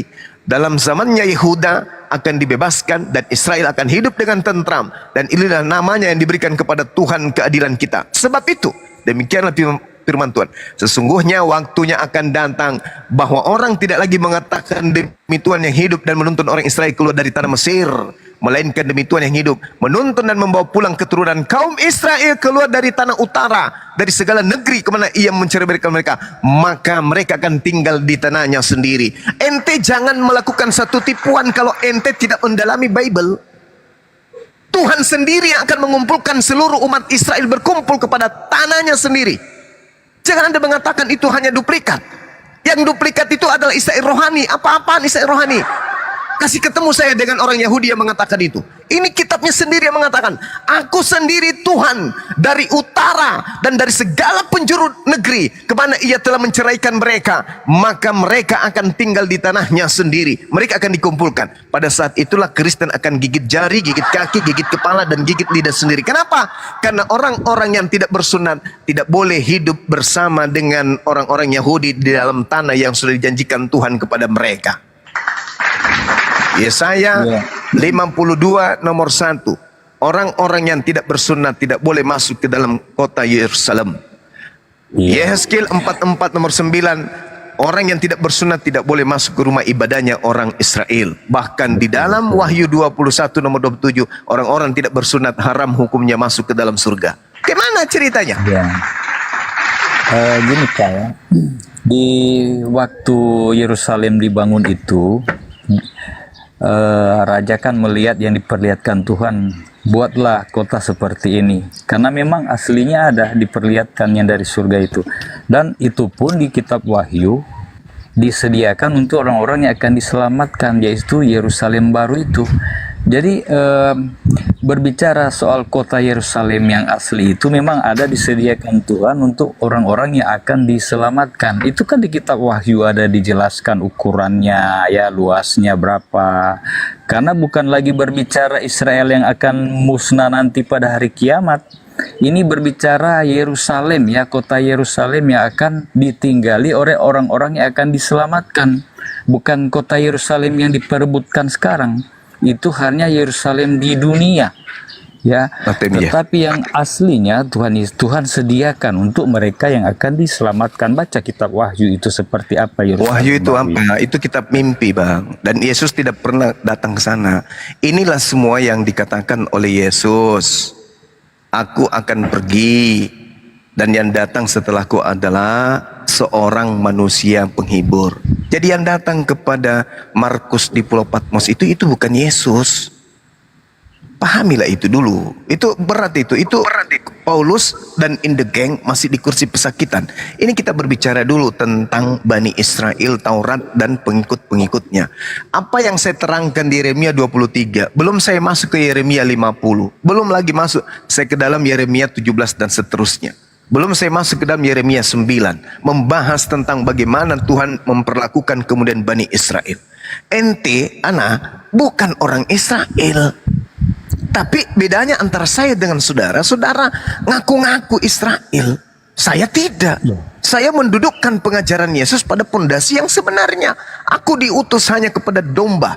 Domba itu apa? Domba itu Bani Yakub. Di mana dalilnya? Yeremia 50:17. Domba Israel adalah domba. Bani Yakub adalah domba. Di luar daripada itu guguk. Kalau Anda tidak percaya, coba Anda baca Matius 24. Bagaimana seorang wanita yang begitu percaya kepada Yesus, sampai Yesus mengatakan, besar imanmu ibu, jadilah seperti apa yang kau inginkan. Tapi status guguknya nggak berubah, jadi domba. Yesus mengatakan tidak patut memberikan makanan kepada anjing. Wanita tersebut mengatakan, betul Yesus, memang betul. Kami memang anjing, tidak patut yang diberikan roti. Tapi bukankah anjing makan sampah yang jatuh dari meja tuannya? Yesus kaget. Apa kata Yesus? Wow, benar imanmu, besar imanmu. Jadilah seperti apa yang engkau ingin. Artinya Yesus mengiyakan kalau di luar Yahudi itu adalah anjing. Kalau orang yang bertemu Yesus aja langsung, percaya kepada Yesus langsung, bahkan berdialog langsung dengan Yesus, Yesus kasih stempel di jidatnya sebagai anjing, apalagi ente, kawan. La haula wala quwata illa billah. Begini Bang, Kecuali kita Anda ini ingin memang- mengatakan kami ini adalah anjing-anjingnya Yesus, ya bisa jadi. Nah sekarang ada terserah nggak Anda keselamatan bagi demikian. anjing? Kan nggak ada. Yang ada hanya Tapi begini, domba. Pak. Ya, ada perumpamaan Tuhan Yesus. Kita memang ini bukan inti ya. Kita ini hanya dicangkokkan, ditambahkan Berarti kaum jadi cangkok Israel. misalnya. Kita Lah, ini, di mana kita itu ada ini cangkokan adalah tertulis, Pak? tugas 12 murid Yesus itu untuk mengabarkan siapa Yesus dan bagaimana kabar kerajaan Allah ke seluruh dunia lewat 12 murid Yesus ini. Ya, oke. Jadi setelah mereka Oke. terima roh hujan awal ya, Roh Kudus dicurahkan, mereka bisa berbahasa lain sehingga seluruh dunia bisa mengenal siapa Yesus sebagai utusan itu, kalau bukan Oke. karena 12 murid Yesus. Oke, Jadi tolong- untuk kita juga tolong- bukan hanya untuk Israel. Tolong Anda bantah pengakuan Yesus di dalam Matius 10 nomor 5 dan 6. Yesus berpesan kepada ke-12 muridnya, jangan ke bangsa lain, tetapi pergilah kepada pergilah kepada domba-dombaku dari umat Israel. Mana dalil yang bisa Anda gunakan untuk mematahkan argumentasi Yesus ini? Pergilah, Jadikanlah semua bangsa muridku. bangsa yang dimaksud bangsa apa saja?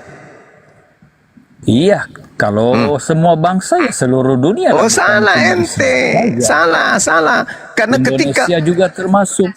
salah Bung, orang Yahudi ketika berbicara mengenai bangsa itu hanya berbicara mengenai bangsa Israel saja, tidak berbicara mengenai bangsa-bangsa di luar. Kita ini tidak dianggap bangsa oleh mereka.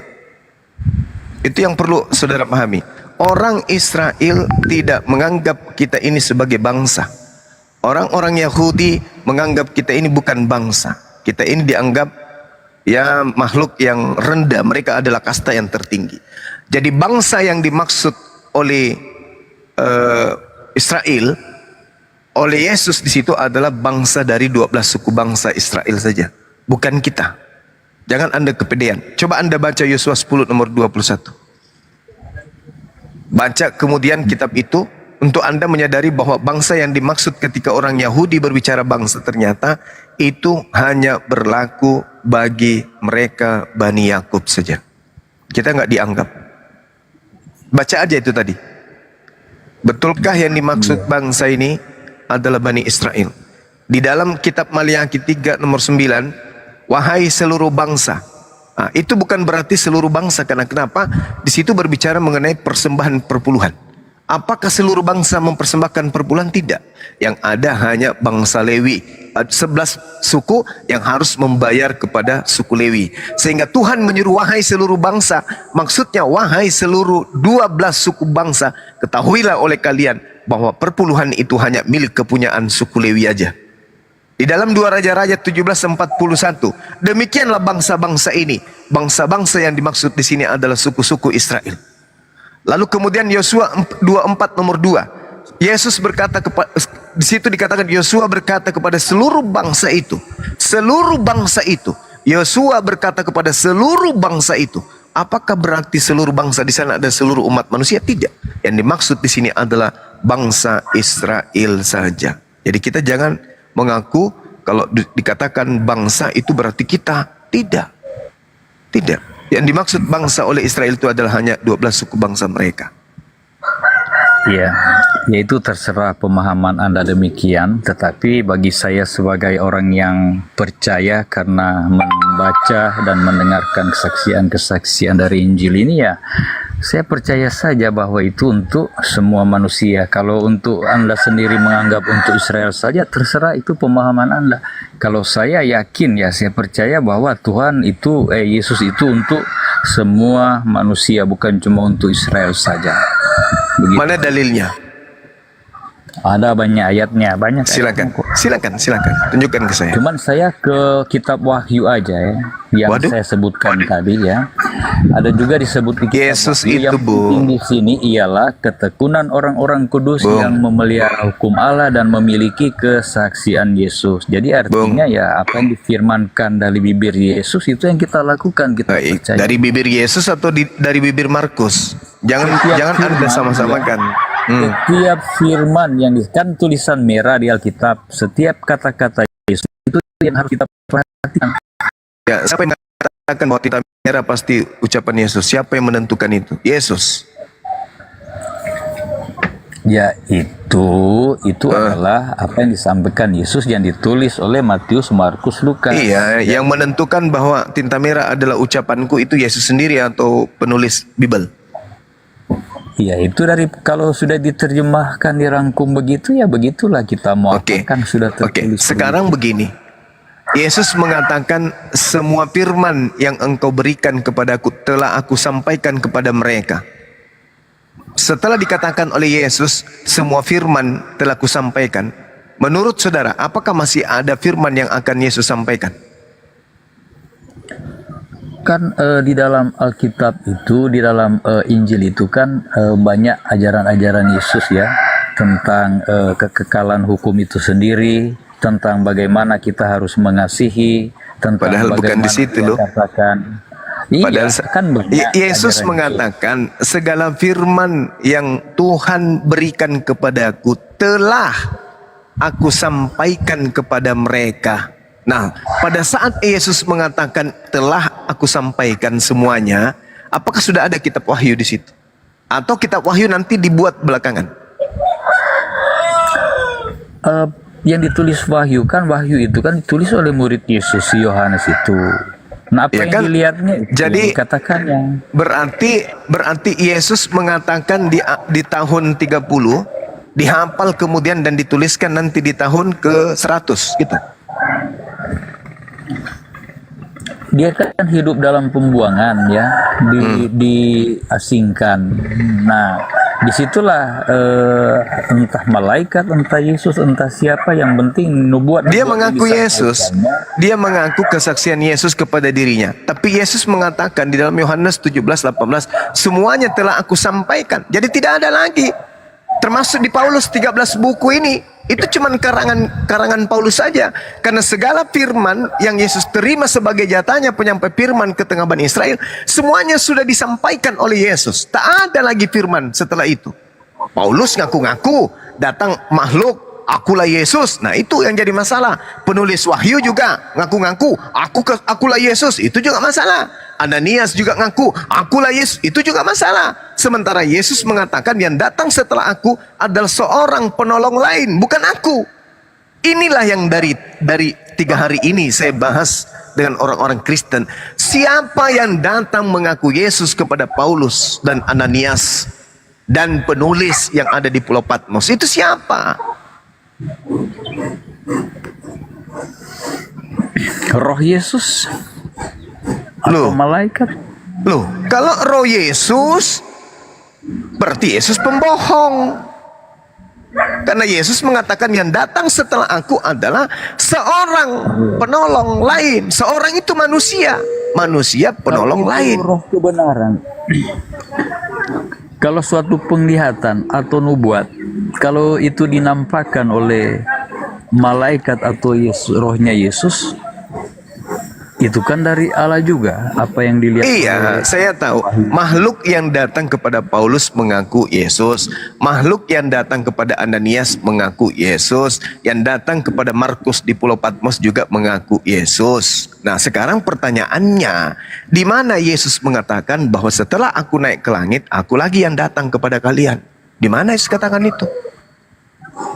Kalau Bukankah Yesus berbicara nubuat atau penglihatan, memang bukan Tuhan lagi yang turun langsung. Kan dia bisa menyuruh malaikat sampaikan dalam bentuk penglihatan. ini yang datang mengaku Yesus, Bung, bukan mengaku malaikat. Dia mengaku Yesus. Akulah Yesus yang kau aniaya, katanya. Berarti Nah, ini kalau adalah dia- Mesias. Mesias Kalau dia yang katakan, datang. akulah Yesus, berarti Yesus yang datang. Terus Nah, apa kalau Yesus yang dikatakan? datang berarti Yesus pembohong. Kenapa dia pembohong? Karena dia mengatakan yang datang setelah aku bukan aku. Pembohong berarti. Ternyata bukan aku tapi dia yang datang. Atau jangan-jangan yang datang kepada mereka ini adalah Yesus palsu. Karena Yesus mengatakan sebab Mesias dan Nabi palsu akan datang dan melakukan mukjizat dahsyat sekiranya dia menyesatkan banyak orang. Itu pengakuan Yesus dalam Matius 24 nomor 24.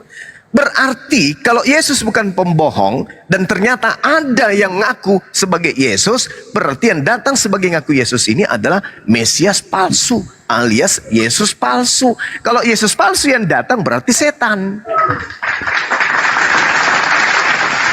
Coba. Mana yang benar? Yesus mengatakan yang datang setelahku adalah manusia penolong lain. Nah, berarti yang datang harusnya bukan Yesus yang datang kepada Paulus, tapi ternyata ngaku Yesus. Kalau Yesus sudah naik ke surga, kan dia kasih tahu kepada murid-muridnya. Nah, yang datang setelahnya Roh Kudus ya. Roh Kudus. Roh Kudus. Kebenaran. Roh kebenaran. Jadi, Ya, terus yang datang kepada Paulus siapa? Roh kebenaran atau Yesus? kalau dia penglihatan ya, kalau ketemu dengan Yesus itu, kalau itu disampaikan sebelum dia menyampaikan kepada 12 rasul ya, nah itu berarti masih ketemu Paulus. Loh, katanya yang datang setelah aku adalah roh kebenaran. Ya, Nah, tapi yang datang kepada Paulus siapa? Roh Ya, kebenaran tenggang atau waktu. Yesus? Kalau masih Yesus masih ketemu langsung ya berarti belum berbicara tentang akan mati meja. datang roh kebenaran itu. Mati meja. Kan waktu- Bung, kan waktu Anda tahu disampaikan. tidak jarak daripada antara Yesus mengatakan ucapan itu yang datang setelahku adalah roh kebenaran kepada jaraknya kepada Paulus di tahun 52-53 pertama dia mengaku bertemu dengan Yesus. Itu jaraknya berapa puluh tahun? 20 tahun lebih. Kemudian muncul makhluk mengaku Yesus kepada Paulus. Ini yang jadi pertanyaan, ini Yesus beneran yang datang? Kalau Yesus beneran berarti Yesus ini pembohong. Tapi kalau bukan Yesus beneran berarti setan.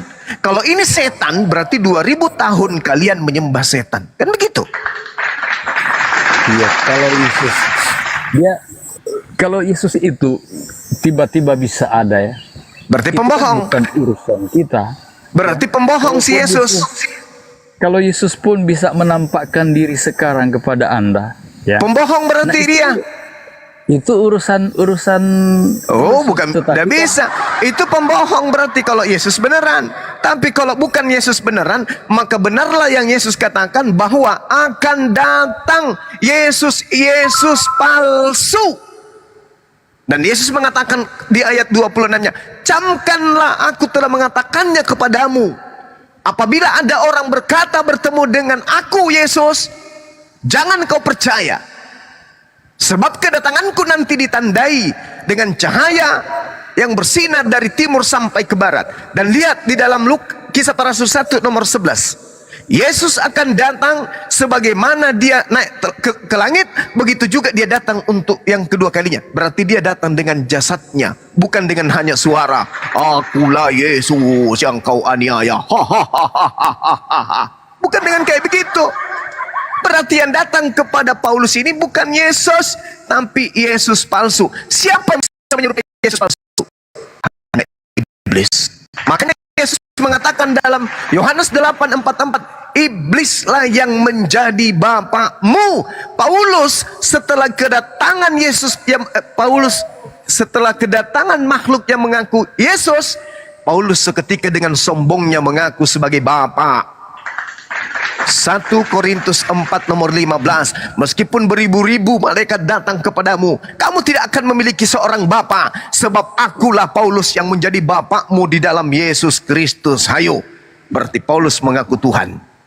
Karena Yesus hanya mengatakan Bapa ada di dalam aku ada di dalam Bapa, aku dan Bapa adalah satu. 1 Korintus 4 nomor 15 Paulus mengatakan, meskipun beribu-ribu malaikat, tidak akan ada bapakmu, sebab akulah Paulus yang menjadi bapakmu di dalam Yesus Kristus.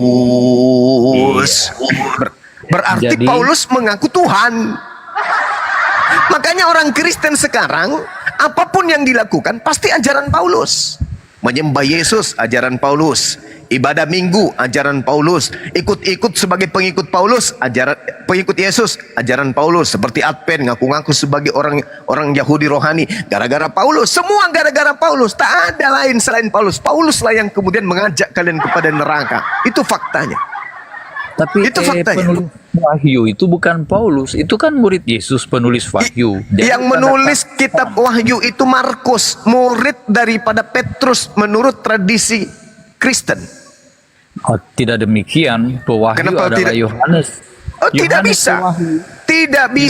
Tidak bisa Anda katakan itu adalah Yohanes. Kenapa? Yohanes itu adalah orang idiot. Sedangkan di Kisah Para Rasul 12 nomor 12, nama lain daripada Markus adalah Yohanes. Maka yang lebih tepat menulis di Pulau Patmos itu adalah Markus, yang nama lainnya adalah Yohanes. Kalau Yohanes anak Zebedeus murid Yesus, itu adalah orang buta huruf dan idiot. Ya. Baca Kisah Para Rasul 4 nomor 13. Kalaupun dua nama bukan sama, tetapi kan nubuat ya yang dilihat akan terjadi di akhir zaman. Nah, sekarang tanda-tanda akhir zaman sudah mulai nampak ya, tentang Air ya, sudah mulai berubah jadi darah. Iya, belum. Ini kan persiapan perang. Tapi kan tanda-tanda zaman juga ditulis di Al-Quran ada, ya. Semua yang dituliskan oleh Wahyu itu, saya pun bisa menuliskan. Semua tanda-tanda yang disebutkan di Wahyu, tanda-tanda akhir zaman itu, siapapun bisa menuliskan kayak begitu. Siapapun bisa. Dan ingat, Bung, ingat. Yesus mengatakan segala firman telah aku sampaikan kepada mereka. Berarti sudah tidak ada lagi jatah firman dari Yesus. Lalu jatah firman dari mana lagi yang ditulis oleh Markus di Pulau Patmos? Ya, nubuat ini dipercaya atau tidak terserah. Itu kan pilihan, ya. Ini yang menulis di Kalau Pulau saya Patmos sih- ini ilmu dari mana dia dapatkan? Itu ditulis Alkitab ini yang ditulis itu Dari mana? Bukan juga manusia biasa kok yang menulis, pewahyu juga bukan manusia Dia, biasa. dari mana dia peroleh? Catatannya itu dari mana dia peroleh? Yaitu tanya ahli-ahli kitab. Ya, tanya ahli-ahli Dia kitab. mengaku menulisnya Dia. berdasarkan kesaksian Yesus. Berarti lagi-lagi Yesus yang datang ke Pulau Patmos. Kalau benar Yesus yang datang ke Pulau Patmos, berarti Yesus ini adalah manusia cap pembohong. Coba Anda baca di Wahyu kitab Anda itu. Dia begini menerima yang tulisannya itu dia terima dari pewahyuan Yesus. Berarti dia pembohong Yesus ini. Begini Dia bilang, saja ya. Dia bilang dia tidak datang lagi. Yang datang setelahnya adalah seorang manusia penolong lain. Tapi buktinya dia menuliskan, Yohanes telah bersaksi tentang firman Elohim dan tentang kesaksian yang diberikan oleh Yesus kepadanya. Parah kali Yesus ini. Kau katakan kau naik ke langit dan yang datang kemudian adalah seorang manusia penolong lain. Tapi ternyata diam-diam kau datang ke Pulau Patmos. Nakal juga kau Yesus. Nakal juga kau. Kau bilang kau akan naik ke langit dan setelah aku naik yang datang adalah seorang penolong lain. Diam-diam kau ke Pulau Patmos. Ngapain ke sana? Berarti yang datang di Pulau Patmos itu bukan Yesus. Itu adalah Yesus palsu. Penolong yang lain Roh Kudus itu kan pengingat, dia mengingatkan Mengingatkan kita akan segala kebenaran ucapan yang pernah yang Yesus pernah. ucapkan. Oke. Di mana Yesus pernah mengucapkan bahwa siapa yang menuhankan Yesus akan selamat? Di mana Yesus ucapkan itu? Di mana Yesus pernah mengucapkan tentang kerasulan Paulus? Ada. Ketika dia datang kepada Bani Israel selama 33 tahun, ada dia pernah menyebutkan nama Lukas, ada dia pernah menyebutkan nama Theophilus, ada dia pernah menyebutkan nama Timotius, ada dia pernah menyebutkan nama Ananias, ada dia pernah menyebut nama Paulus, ada. Gak ada kan? Sedangkan roh penghibur itu datang kemudian mengingatkan pekerjaan yang pernah Yesus sampaikan kepada Bani Israel. Dan itu hanya bisa ditemukan di Al-Quran. Jadi roh kebenaran itu adalah baginda Rasulullah Muhammad SAW. Bukan makhluk-makhluk aneh yang datang kepada penulis Bible. Makanya coba buktikan. Buktikan kalau yang datang kepada Paulus itu adalah Yesus. Iya. Ayo. Buktikan. Begini saja ya untuk kitab Wahyu ya. Kalau itu dari Allah, itu akan terjadi. Kalau memang bukan dari Allah, itu tidak akan terjadi. Jadi kita akan buktikan di kemudian hari ya. Kita tunggu saja waktunya kapan ya. Apa yang Anda tunggu dari kitab Wahyu? Contohnya. Contohnya apa yang Anda tunggu dari kitab Wahyu itu? Kitab mimpi itu apa contohnya? Makhluk aneh keluar dari laut? Ya. Bukan itu. Bertanduk tujuh, bermata tujuh, itu yang Anda tunggu. Itu sudah ada di televisi, Megaloman. Sudah ada kalau itu. Apa? Ular naga yang keluar dari laut. Apa yang Anda tunggu dari kitab mimpi tersebut? Apa? Tunjukkan ke saya. Apa yang Anda tunggu dari kitab Anda itu? Allah itu kalau murka-murka terjadi, baru kita akan mengatakan bahwa benar apa yang dikatakan dalam kitab suci. Apa yang dituliskan di kitab?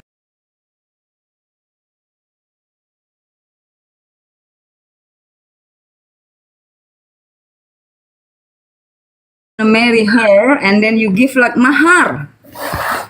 You are hot, Mahar, you know mahar? but I like you also Wow. because you is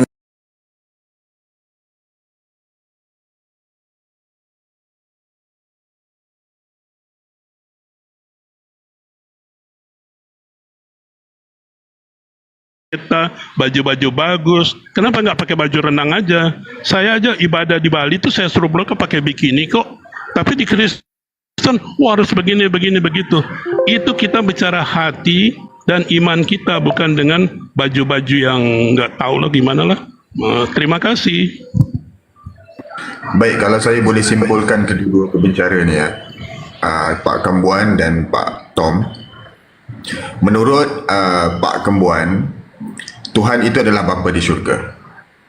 Tapi menurut Pak Tom, Tuhan itu adalah Yesus. Begitu. Jadi mungkin kalau sahabat-sahabat yang baru masuk ke dalam room ini, jadi perbincangan di antara siapa Tuhan sebenarnya, sama ada Bapa di syurga menurut Pak Kembuan, ataupun kalau Pak Tom kata Yesus sendiri. Begitu. Mungkin lanjutkan lagi bang.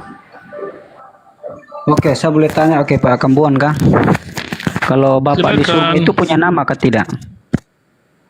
Bapa di surga itu nama pribadi, Bapa kami yang disuruh. Kalau Bapak itu nama, bukan nama pribadi, sebutan. Oke? Jadi kita panggil Bapa aja, tidak ada nama seperti di Islam. Bapa kami yang di surga. Kita jangan sebut-sebut nama Tuhan orang lain. Kalau Anda Kristen harus 100%. Father in heaven atau Bapa. Karena tapi Tuhan itu umum. Tuhan ini itu Tuhan. Anda harus Tuhan bedakan.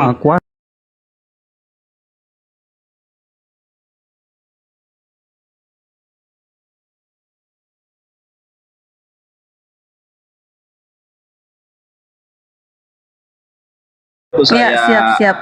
Dulu waktu saya ketemu Yesus di dalam mimpi itu meledak, saya baca salah satu bagian dari zikir ini. Oh, Yesusnya meledak. Oh, kok bisa?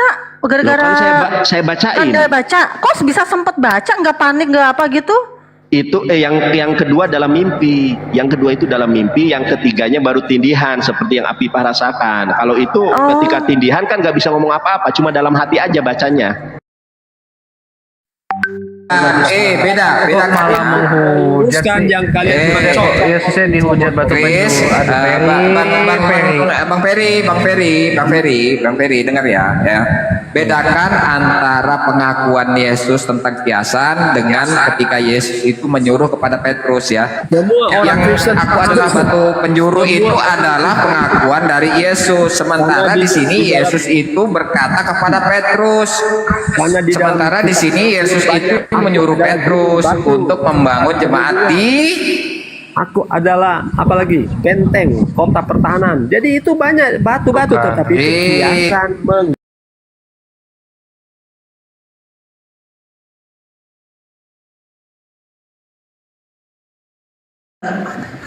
yang sekarang ini ya, karena Pak Kembuan tadi saya dengar Kristen yang dulu itu beda dengan Kristen yang sekarang. Seperti itu ya Pak Kembuan ya. Betul. Iya. Jadi begini, Pak Kembuan ini sebenarnya mengkritik nama sesembahan. Ini siapa yang feedback ya? Pak Kembuan kayaknya. Tolong di mute Pak Kembuan. Ya, Pak Kembuan ini sebenarnya mengkritik nama sesembahan itu siapa sebenarnya? Kok jadi banyak gitu? Itu maksudnya ada Bapa, ada Allah, ada Yesus, ada Elohim, ada Yotevave. Nah, ini Kristen ini harus jelas siapa nama sesembahan kalian. Kalau kalian mengambil di dalam perjanjian lama, tolong ya kalian harus ingat bahwa di dalam perjanjian lama yang kalian sebut Yotevave, YHWH itu, Bang Tom tolong di mute Bang Tom. Itu adalah nama sesembahan orang Yahudi, sementara Anda memang bukan orang Yahudi. Kalian itu mengklaim diri kalian itu pengikut Kristus. Ya ambillah Mang. Pengikut Kristus. Apakah Kristus itu diakui oleh orang Yahudi? Tidak. Tidak diakui. Jangan kalian mengemis. Jangan kalian mengemis nubuatan tentang ketuhanan Yesus itu di dalam perjanjian lama atau kitab orang Yahudi. Makanya di sini Pak Kembuan itu minta kejelasan dari kalian, siapa nama sesembahan kalian? Bapakah, ya kan? Allahkah atau Yesus menurut perjanjian baru? Kalau kata Allah, jangan. Itu nama sesembahan umat muslim. Dimanapun kau berada, di negeri manapun, di negara manapun kau berada, kalau kau sudah mengucapkan kata Allah, orang itu udah tahu itu nama sesembahan umat muslim. Gitu. Jadi jelaskan, Bapakah atau Yesus? Karena kalian mengatakan nama Yesus itu berasal dari surga, sementara Bapa juga ada di surga. Gitu loh. Jelaskan, ini Bapa apa Yesus? Kalau kalian mengatakan Bapa fix, berarti Yesus itu bukan nama sesembahan kalian. Karena di dalam hukum Taurat yang pertama, jangan ada padamu ilah lain di hadapanku. Cukup satu ilah. Kitab Yahudi mengatakan sesembahannya bernama Yotevave. Umat Muslim mengatakan sesembahannya itu, nama sesembahannya adalah Allah. Nah, pihak Kristen ini siapa? Kalau kalian mengatakan Yesus terus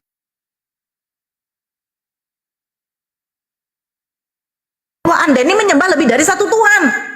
Kejelasannya, Yesus atau Bapa. Itu saja. Saya greget memang dari tadi. Silakan Bang Kembuan, silakan Rexo dulu yang menanggapi, baru nanti ditanggapi Bang Kembuan. Silakan. Saya mau tanggapi ya bagaimana ya. Ya, jelas. Yesus atau Bapa, karena cuma dua nama yang ada di sini ya. Yesus dengan Bapa. Cuma dua nama. Pilih Yesus atau Bapa. Ya silakan. Sabar dulu. Perjalanannya Yesus turun ini sampai terjadi. Saya tidak minta perjalanan, saya hanya minta kejelasan, kepastian, ya, ketegasan. Itu aja. Yesus Tuhan atau Yesus. Bapa? Tuhan Yesus. Apa lagi mau dibicarakan? Tuhan Yesus. Berarti Bapa ini nggak ada. Berarti Bapak nggak ada. Dia mau jadi bapak atau jadi anak terserah. Yang penting itu. Oke, Bapak kok jadikan Tuhan apa tidak? Saya tidak terserah, itu urusan kalian. Bapak kok jadikan Tuhan apa tidak? Tuhan Yesus. Bapak kok jadikan Tuhan apa tidak? Bang Rexo, dijawab dulu. Saya jadi bapak itu urusan tidak tahu aku. Saya bertanya, Bapak ini Tuhan atau tidak? Sekarang kalau saya bilang bapak kalian protes. Sekarang saya tidak akan protes, itu keimanan Anda. Saya minta penegasan biar kita nih jangan terlalu ngarungidul. Panjang, diulur, dilepas, diulur. Saya pengen ketegasan saja, Bapak atau Yesus. Sebentar Bang Tom. Tuhan Yesus, tidak ada yang lain. Tuhan Yesus. Tuhan Yesus, oke. Bapak ini siapa? Jadi Allah, dia mau berubah jadi Bapak ini siapa? Saya tidak tanya bilang dia berubah, karena di dalam Bible Anda sendiri aja tidak ada kata berubah. Bapak ini siapa? Bapak tidak tahu, yang penting Tuhan Yesus. Berarti kalau Anda tidak mengakui Bapa di dalam Bible Anda, berarti Anda menentang bahwa Yesus itu berdoa kepada Bapaknya. Terserah. Apakah Bapak yang di dalam Bible Anda ini fiktif? Pada nanti kita lari ke situ, kamu nanti protes lagi. Jadi saya sudah tahu dia. Apakah Apakah di dalam Bible Anda ini Bapa itu Dia akan menentang kalau kita lari ke Bapa lagi nanti. Mendingan Tuhan Yesus mengagungkan dulu Bapaknya di surga. Sebentar.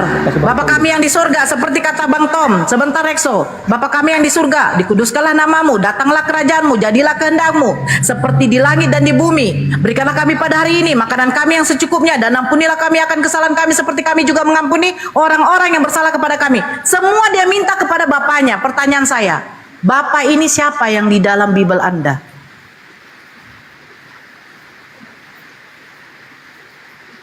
Saya mau jawab. Silakan. Saya yang jawab ya Bu. Ini mesti ada jalan ceritanya, bukan cuma asal jawab ya. Yang tadi Ibu bilang di 10 hukum Taurat, jangan ada padamu ilah lain di hadapanku. Itu bukan menyangkut nama. Itu menyangkut penyembahan-penyembahan berhala, lembu-lembu, patung-patung lembu, dan sebagainya yang dilakukan bangsa Mesir. Makanya waktu bangsa Israel terjajah oleh bangsa Mesir, mereka masih mengikuti budaya-budaya itu. Nanti Nabi Musa yang bertemu Allah, baru dijelaskan agama mula-mula itu Nabi Musa yang ngajarkan kepada mereka semua. Nama tadi kan sudah dikatakan waktu Musa menghadap Yesus Allah di Yahweh di Gunung Sinai, Musa bertanya, siapakah Anda? Karena bingung dia, tidak ada wujud cuman dalam bentuk belukar terbakar, dan dia berkata, aku adalah aku. Bukan nama itu gelar, itu penyebutan bahwa aku adalah aku. Kedua, pada saat perjanjian dengan bangsa Israel untuk keluar dari Mesir, mesti melakukan korban. Korban itu ada hubungannya dengan korban Yesus Kristus. Jangan lari. Ini sebenarnya begini Pak Tom. Maaf, izin saya potong. Saya akan meminta kata Bapak di dalam Bible Anda ini siapa, gitu loh. Begini Pak Tom, Anda ini kenapa? Tunggu dulu Pak Tom. Sabar Pak Tom, sabar. Ya, saya menghormati Anda, benar ya. Begini Pak Tom, tadi sebenarnya Pak Tom ini sudah panjang lebar dengan Pak Kembuan. Cuman memang kita poin ini tidak dapat. Maaf netizen yang di bawah ya, poin kita tidak dapat. Saya kenapa masuk? Saya ingin dapat poin. Yang ditanya sama Pak Kembuan itu cuma satu. Siapa nama sesembahan Kristen yang sebenarnya? Bapakkah atau Yesus? Karena cuma dua. Saya sudah jelaskan. YOTVV di dalam perjanjian lama, jangan kalian ambil itu sesembahan orang Yahudi. Anda bukan orang Yahudi. Betul kan? Kalau kata Allah di sini itu sesembahan umat Muslim, jangan kalian ambil. Saya tegaskan. Sekarang yang diajarkan Yesus di sini, dia tidak menyebut kata Allah. Allah kami yang ada di surga, dikuduskanlah namamu, tetapi Bapa. Nah, sekarang kalian mengatakan siapa nama sesembahan kalian? Yesus katanya. Oke, saya terima. Terus Bapa di sini siapa? Itu yang saya minta. Datang Bang Rekso menjawab, saya jadi bukan itu jawabannya. Bapak yang di dalam Bible Anda ini siapa? Fiktif atau tidak? Kalau memang tidak fiktif, berarti di sini menunjukkan ada dua ilah atau ada dua Tuhan selain dari Bapak ini yang kalian sembah. Itu maksud saya. Sekarang perjelas Bapak ini siapa? Karena kalian tidak menerima bahwa Bapak ini adalah Tuhan juga. Silakan. Assalamualaikum Bang Ardiansa. Saya jawab dulu. Assalamualaikum Muni. Assalamualaikum Assalamualaikum semuanya. Lanjut. Waalaikumsalam warahmatullahi wabarakatuh. Ya, silakan Nexo. Bapak ini siapa? Nanti lanjut sama Pak Kembuan atau Bang Ardi, silakan ya. Saya mau jawab Bapak itu siapa. Oke, saya jawab Bapak itu siapa. Saya harus jawab supaya bisa ada jelas. Jangan sepotong-sepotong. Ini begitu. yang mau jawab ini siapa? Saya. Tom Rekso. Iya. Saya dulu nanti lah. Oke, saya kasih cuma 1 menit untuk menjawab Bapak ini siapa. Silakan. Jadi hal ini menunjukkan bahwa Kristus adalah anak Allah yang lahir dari Dia. Hal ini menyiratkan suatu hubungan yang eksklusif dan akrab yang menjadi hakikatnya yang khas. Tidak seorang pun mengenal anak selain Bapa, dan tidak seorang pun mengenal Bapa selain anak, dan orang yang padanya anak itu berkenan kepadanya.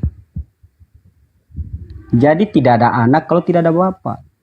Tidak ada Bapa kalau tidak ada anak. Jadi itulah hubungannya Yesus dengan Bapa. Jadi ini ajaran ini sudah ada sebelum Anda lahir. Jadi ajaran Anda ada karena ajaran kami dulu ada. Jadi yang tidak ada diadakan. Kamu dulu tidak ada Islam. Sekarang sudah ada, diadakan dari agama kami yang sudah ada lebih dulu. Jadi Kristen itu sudah ada lebih dulu. Tolong kalau ngomong berdata, Anda sudah di sini bernarasi liar. Tidak ada Islam, Islam ada daripada kalian. Hei, di dalam Al-Quran kami saja penyebutan Kristen itu tidak ada sama sekali. Penyebutan Kristen yang ada Nasrani dengan Yahudi. Jangan Anda salah kalau kalian mengatakan bahwa Islam ada daripada kalian. Pertanyaan saya sekarang, pertanyaan saya, kau cari di dalam Al-Quran apakah ada nama Kristen di situ? Kau di sini sudah bernarasi liar kau. Kau di sini sudah dinaikkan kau narasumber dari pihak Kristen kau. Jangan kau di sini bernarasi liar tanpa adanya data, bro. Syukurlah kalau memang Kristen ada dalam. Syukur. Alah, kau tidak cocok kau di sini. Lanjut, Bang Kembuan, silakan. Bang Kembuan. Sekali lagi ya, saya bilang kepada, ya saya kedengaran suara saya, kedengaran. Suara saya kedengaran. Oke, bagi yang Kristen-Kristen yang oten-oten ini, kita hanya pakai satu nama Tuhan, satu nama sesembahan.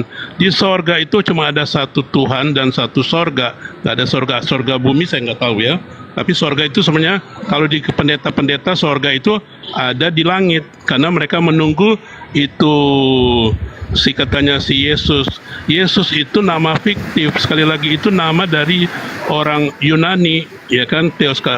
Jadi Anda sekali lagi jangan terkecoh dibohong-bohongin oleh pendeta, sinode dan lain-lain. Kalau Bapa itu nama dari ya kok ngawur. Oke. Sekarang Bapa kami yang di sorga itu doa Roh Kudus bilang ke Bapa. Waktu dia berletut, dia berdoa kepada Anda harus ambil konteks dan minta kepada Roh Kudus, bukan Anda pakai roh-roh yang nggak jelas. Karena Anda tadi saya lihat Pak Tom udah pakai berapa nama Tuhan, udah Allah, udah Yesus, udah Bapa dan macam-macam. Anda harus pakai aja Bapa kami yang ada di sorga. Kalau tadi Bung Rekso itu kita kan yang penghakiman itu ada di tangan kami karena kita itu anaknya Bapa. Herannya tuh pendeta-pendeta sampai sekarang kami ini hamba Tuhan, kami ini miskin, tidak diberkati. Itu Anda menghina Bapa kami yang di sorga. Seperti yang dijelaskan tadi sama mereka, bagaimana mereka kalau mau pelayanan karena tidak ada uang, tidak ada apa. Anda bukan minta sama Roh Kudus tapi minta sama manusia. Oke. Kedua, yang Bung Rekso tadi itu langsung dicampakkan ke neraka. Dia mau bertobat, dia harus minta cari siapa itu Pak Kembuan. Pak Kembuan yang ada di sini yang menyelamatkan ibu bapak. Karena apa? Saya aja orang Kristen ditolak, ya kan? Ditolak karena apa? Iblis akan menguasai orang-orang Kristen. Sekali lagi itu ada ayatnya. Iblislah bapakmu, ya gitu kan? Karena dia kan bukan udah iblislah Yesusmu, tidak. Dia bilang iblislah adalah bapamu, oke?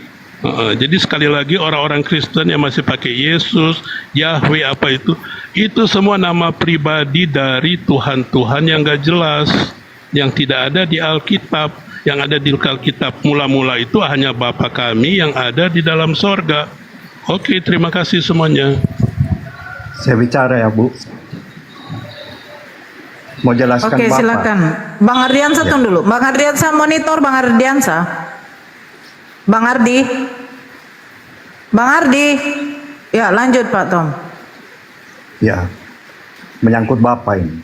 Tapi sebelumnya saya mau jelaskan ke Pak Kembuan. Gereja, organisasi tidak pernah minta uang dari jemaatnya. Tidak sama sekali. Mereka sukarela. Makanya Bapak coba masuk ke gereja-gereja Protestan dong. Jangan cuma anggap diri benar terus masuk surga yang menentukan surga. Sudah kelebihan dari Tuhan Yesus sendiri. Padahal yang berkuasa di dunia dan di surga itu cuma Yesus Kristus. Dia telah diberikan kuasa di bumi dan di surga. Itu Pak Kembuan. Menyangkut Bapak, sebelum Yesus turun ke dunia, inkarnasi, dia sudah ada sebelum zaman dijadikan, bumi dijadikan, Yesus sudah ada. Makanya Yesus berkata, sebelum Abraham ada, aku sudah ada. Dan aku melihat, dia melihat hari-hari apa itu? Hari-hari kebaikan begitu. Jadi, mana ada sampai orang Yahudi berkata begini, kamu umur berapa sekarang? Sedangkan kamu belum capai 50 tahun. Masakan Abraham sudah ada ratusan tahun yang lalu, kamu bilang kamu sudah ada mendahului dia. Itu artinya Yesus sudah ada sebelum dunia dijadikan. Dan yang menciptakan dunia ini adalah Yesus Kristus. Karena firman Tuhan bilang begini, pada mulanya adalah firman, terang. Terang itu Yesus. Terang itu bersama-sama dan berfirman. Allah berfirman, Allah berfirman. Firman itu yang turun menjadi manusia.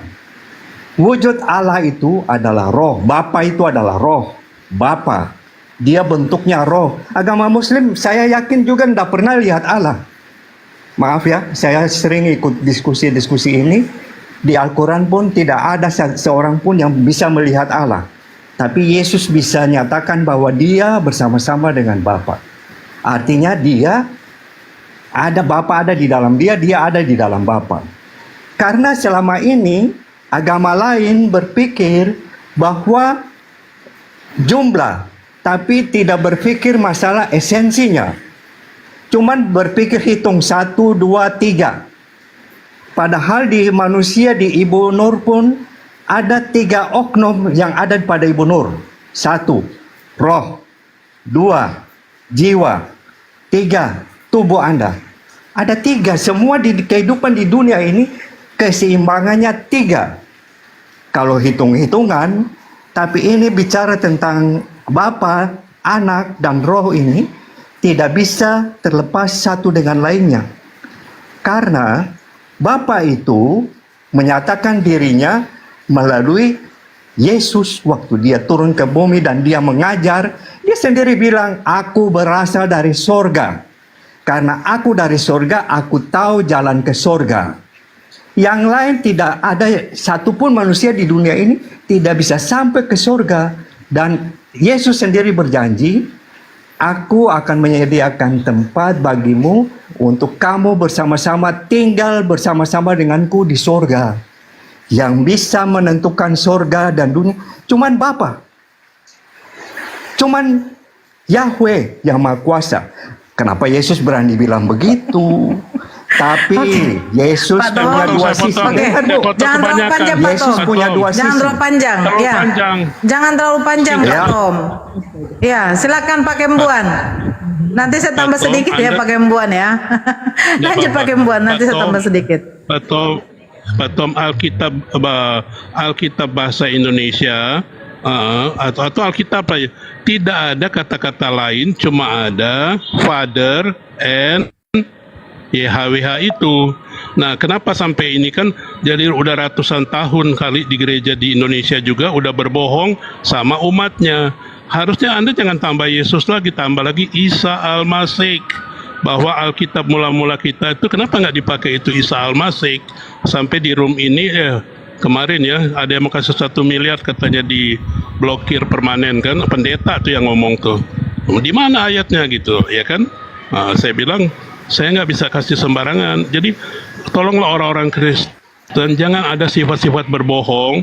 Lalu Anda harus tanya Roh Kudus, jangan kata pendeta, kata sinode. Anda cari siapa itu Bapa kami yang di sorga. Itu yang pertama. Kedua, kalau Anda tidak mau cari Bapa, Anda mau cari yang lain-lain, ya mendingan Anda masuk Islam aja dulu. Karena saya anjurkan orang-orang Kristen di Indonesia lebih baik masuk dulu di agama Islam. Ucapkan itu 2 kalimat syahadat, yaitu Allah dan apa segala macam, Allahu Akbar segala macam. Itu aja. Kalau umpamanya Anda nggak mau, pergilah ke Israel sana, minta Anda punya Yahweh, Elohim, Yahweh dan Tete Benge, Yeshua HaMashiach. Yang di sorga itu cuma ada Bapa kami yang di sorga. Sorga cuma butuh 1 nama, ya kan? Itu nama pribadi. Kalau di bawah bilang adalah sesat, ya itu biasa buat saya. Kenapa? orang-orang ini udah ratusan tahun dibodoh-bodohin, nggak mau belajar. Ini aja belum pernah Anda dengarkan saya protes yang udah ratusan tahun nih di gereja-gereja di dunia ini. I am the slaver of God, katanya. Aku adalah hamba-hamba yang ini hina dan dina. Aduh, setan itu. Ajaran Kristen nggak begitu. Bapa kami itu, aku bapa dan anak. Jadi bapa saya itu, jadi anaknya waktu si Yesus itu berdoa, yang dia bilang Yesus itu tokoh fiktif, yaitu bapa, dia berdoa kepada bapaknya. Si anak ini berdoa kepada bapa. Bapak itu bukan elo laba sambatani. Bapak, mengapa engkau meninggalkan aku? Harusnya Kristen bilang begitu kan, father, why? Nah ya kan gitu. Nah tapi diplesetin sama yang mau cari-cari perpuluhan dan persembahan. Lalu ada yang bilang, oh enggak, di Kristen tidak minta-minta mengemis. Saya baru lihat gereja tadi, saya pelayanan sebuah gereja, mereka udah mengeluh mau bayar ini, mau bayar itu, dengan ya, tapi memang dia bilang jangan dengan paksaan, tapi dengan ini. Tapi mereka tuh udah meminta-minta. Kenapa sih nggak taruh aja itu kotak di depan kayak agama lain kan? Kalau mau kasih aja, kalau enggak ya nggak usah. Jangan tuh mempermalukin Bapa kami yang ada di dalam sorga. Terima kasih. Jangan bohong-bohongin umat ya, yang di bawah juga bersedih bahwa Kristen tidak minta-minta. Itu peminta-minta rata-rata. Dan saya minta orang Kristen stop kasih perpuluhan, stop 1 sen pun jangan kasih, karena Anda memberi kepada Tuhan yang gak jelas. Kumpul uang Anda, masukin di bank, ketemu Bapak Kembuan, kasih aja, karena saya adalah wakil anaknya Tuhan, bukan hamba Tuhan, bukan slaver of God lagi. Thank you. Oke, sedikit ya Pak Tom ya. Anda membaca tadi di Yohanes 8, sebentar. Anda membaca tadi di Yohanes 8 ya. Yohanes 8, saya baca dari 5-6 ya. Abraham bapamu bersukacita bahwa ia akan melihat hariku, dan ia telah melihatnya dan ia bersukacita. Maka kata orang-orang Yahudi itu kepadanya, kepada Yesus, umurmu belum sampai 50 tahun dan engkau telah melihat Abraham. Kata Yesus kepada mereka, aku berkata kepadamu, sesungguhnya sebelum Abraham jadi, aku telah ada. Baca ayat 59 ya Pak Tom ya. Sama seperti Pak Kembuan mana? Kenapa turun? Pak Kembuan dijambal lagi Bang Milo. Makanya dibilang Pak Kembuan jangan melakukan pembodohan dulu, terus jangan mencomot-comot ayat. Sebentar Pak Tom. 59. Lalu mereka, siapa mereka? Orang Yahudi. Lalu mereka mengambil batu untuk melempar Yesus. Tetapi Yesus menghilang dan meninggalkan bait Allah. Pertanyaan ini saya tanyakan kepada pendeta Anda yang namanya Bom Kar. Dia tidak bisa. Pak, sebentar. Dia tidak bisa menjawab. Ya, dia tidak bisa menjawab. Karena apa? Tadi ada bahwa Yesus itu diberi kuasa di langit, di surga dan di bumi. Di bumi, kata Anda, Bapak sudah memberi dia kuasa. Sementara pada waktu dia mau dilempar sama orang Yahudi, dia kabur. Kuasa apa yang diterima oleh Yesus? Kalau notabene Yesus adalah Tuhan, masa batu itu dia anggap sebagai malapetaka lah. Kenapa dia mesti kabur? Kalau dia Tuhan, dia tangkis saja itu batu. Atau pada waktu dia dilempar, dia rubah batu itu menjadi roti atau apapun itu. Begitu loh. Karena Anda tadi yang mengatakan bahwa sebentar dulu. Karena Anda tadi yang mengatakan Yesus itu memiliki kuasa di bumi. Kuasa di bumi dia miliki kuasanya. Ini masih batu loh. Belum, sebentar dulu Pak Tom. Ini masih batu loh.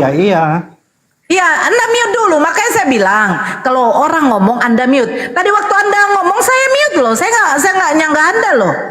Bukan, iya itu artinya sebentar, iya nggak usah saya tidak suka masalahnya saya ngomong, Pak Kembuan ngomong saya mute, si Rexo tadi ngomong saya mute. Saya ngomong Anda mute, jangan ditanggapi. Ya nggak usah ditanggapi ya. Saya cuma membacakan ayat 59 tadi, Anda tidak membacakan. Ini Yesus sudah diberi kuasa di bumi, Yesus berkuasa di bumi, hebat dong ya kan. Tapi kenapa seonggok batu saja dia bisa takut? Makanya bagaimana kalian mengatakan bahwa Yesus itu berkuasa, Yesus itu adalah Tuhan, sementara tombak tentara Romawi saja menikam lambungnya, dia tuh koid. Nggak bisa Anda pungkiri itu. Ya, silakan ditanggapi. Nanti Bang Ardi belum monitor. Kalau monitor bicara Bang Ardi. Sebentar Saya Pak yang Gembong. mau jawab. Saya jawab dulu. Saya, bukan Anda yang ditanyakan saya. Saya mau jelaskan. Menurut Ya, biarkan saya. dia dulu, Karena Pak- saya lihat Pak- ini Pak berbeda Gembuan. sekali dengan Pak Kembuan.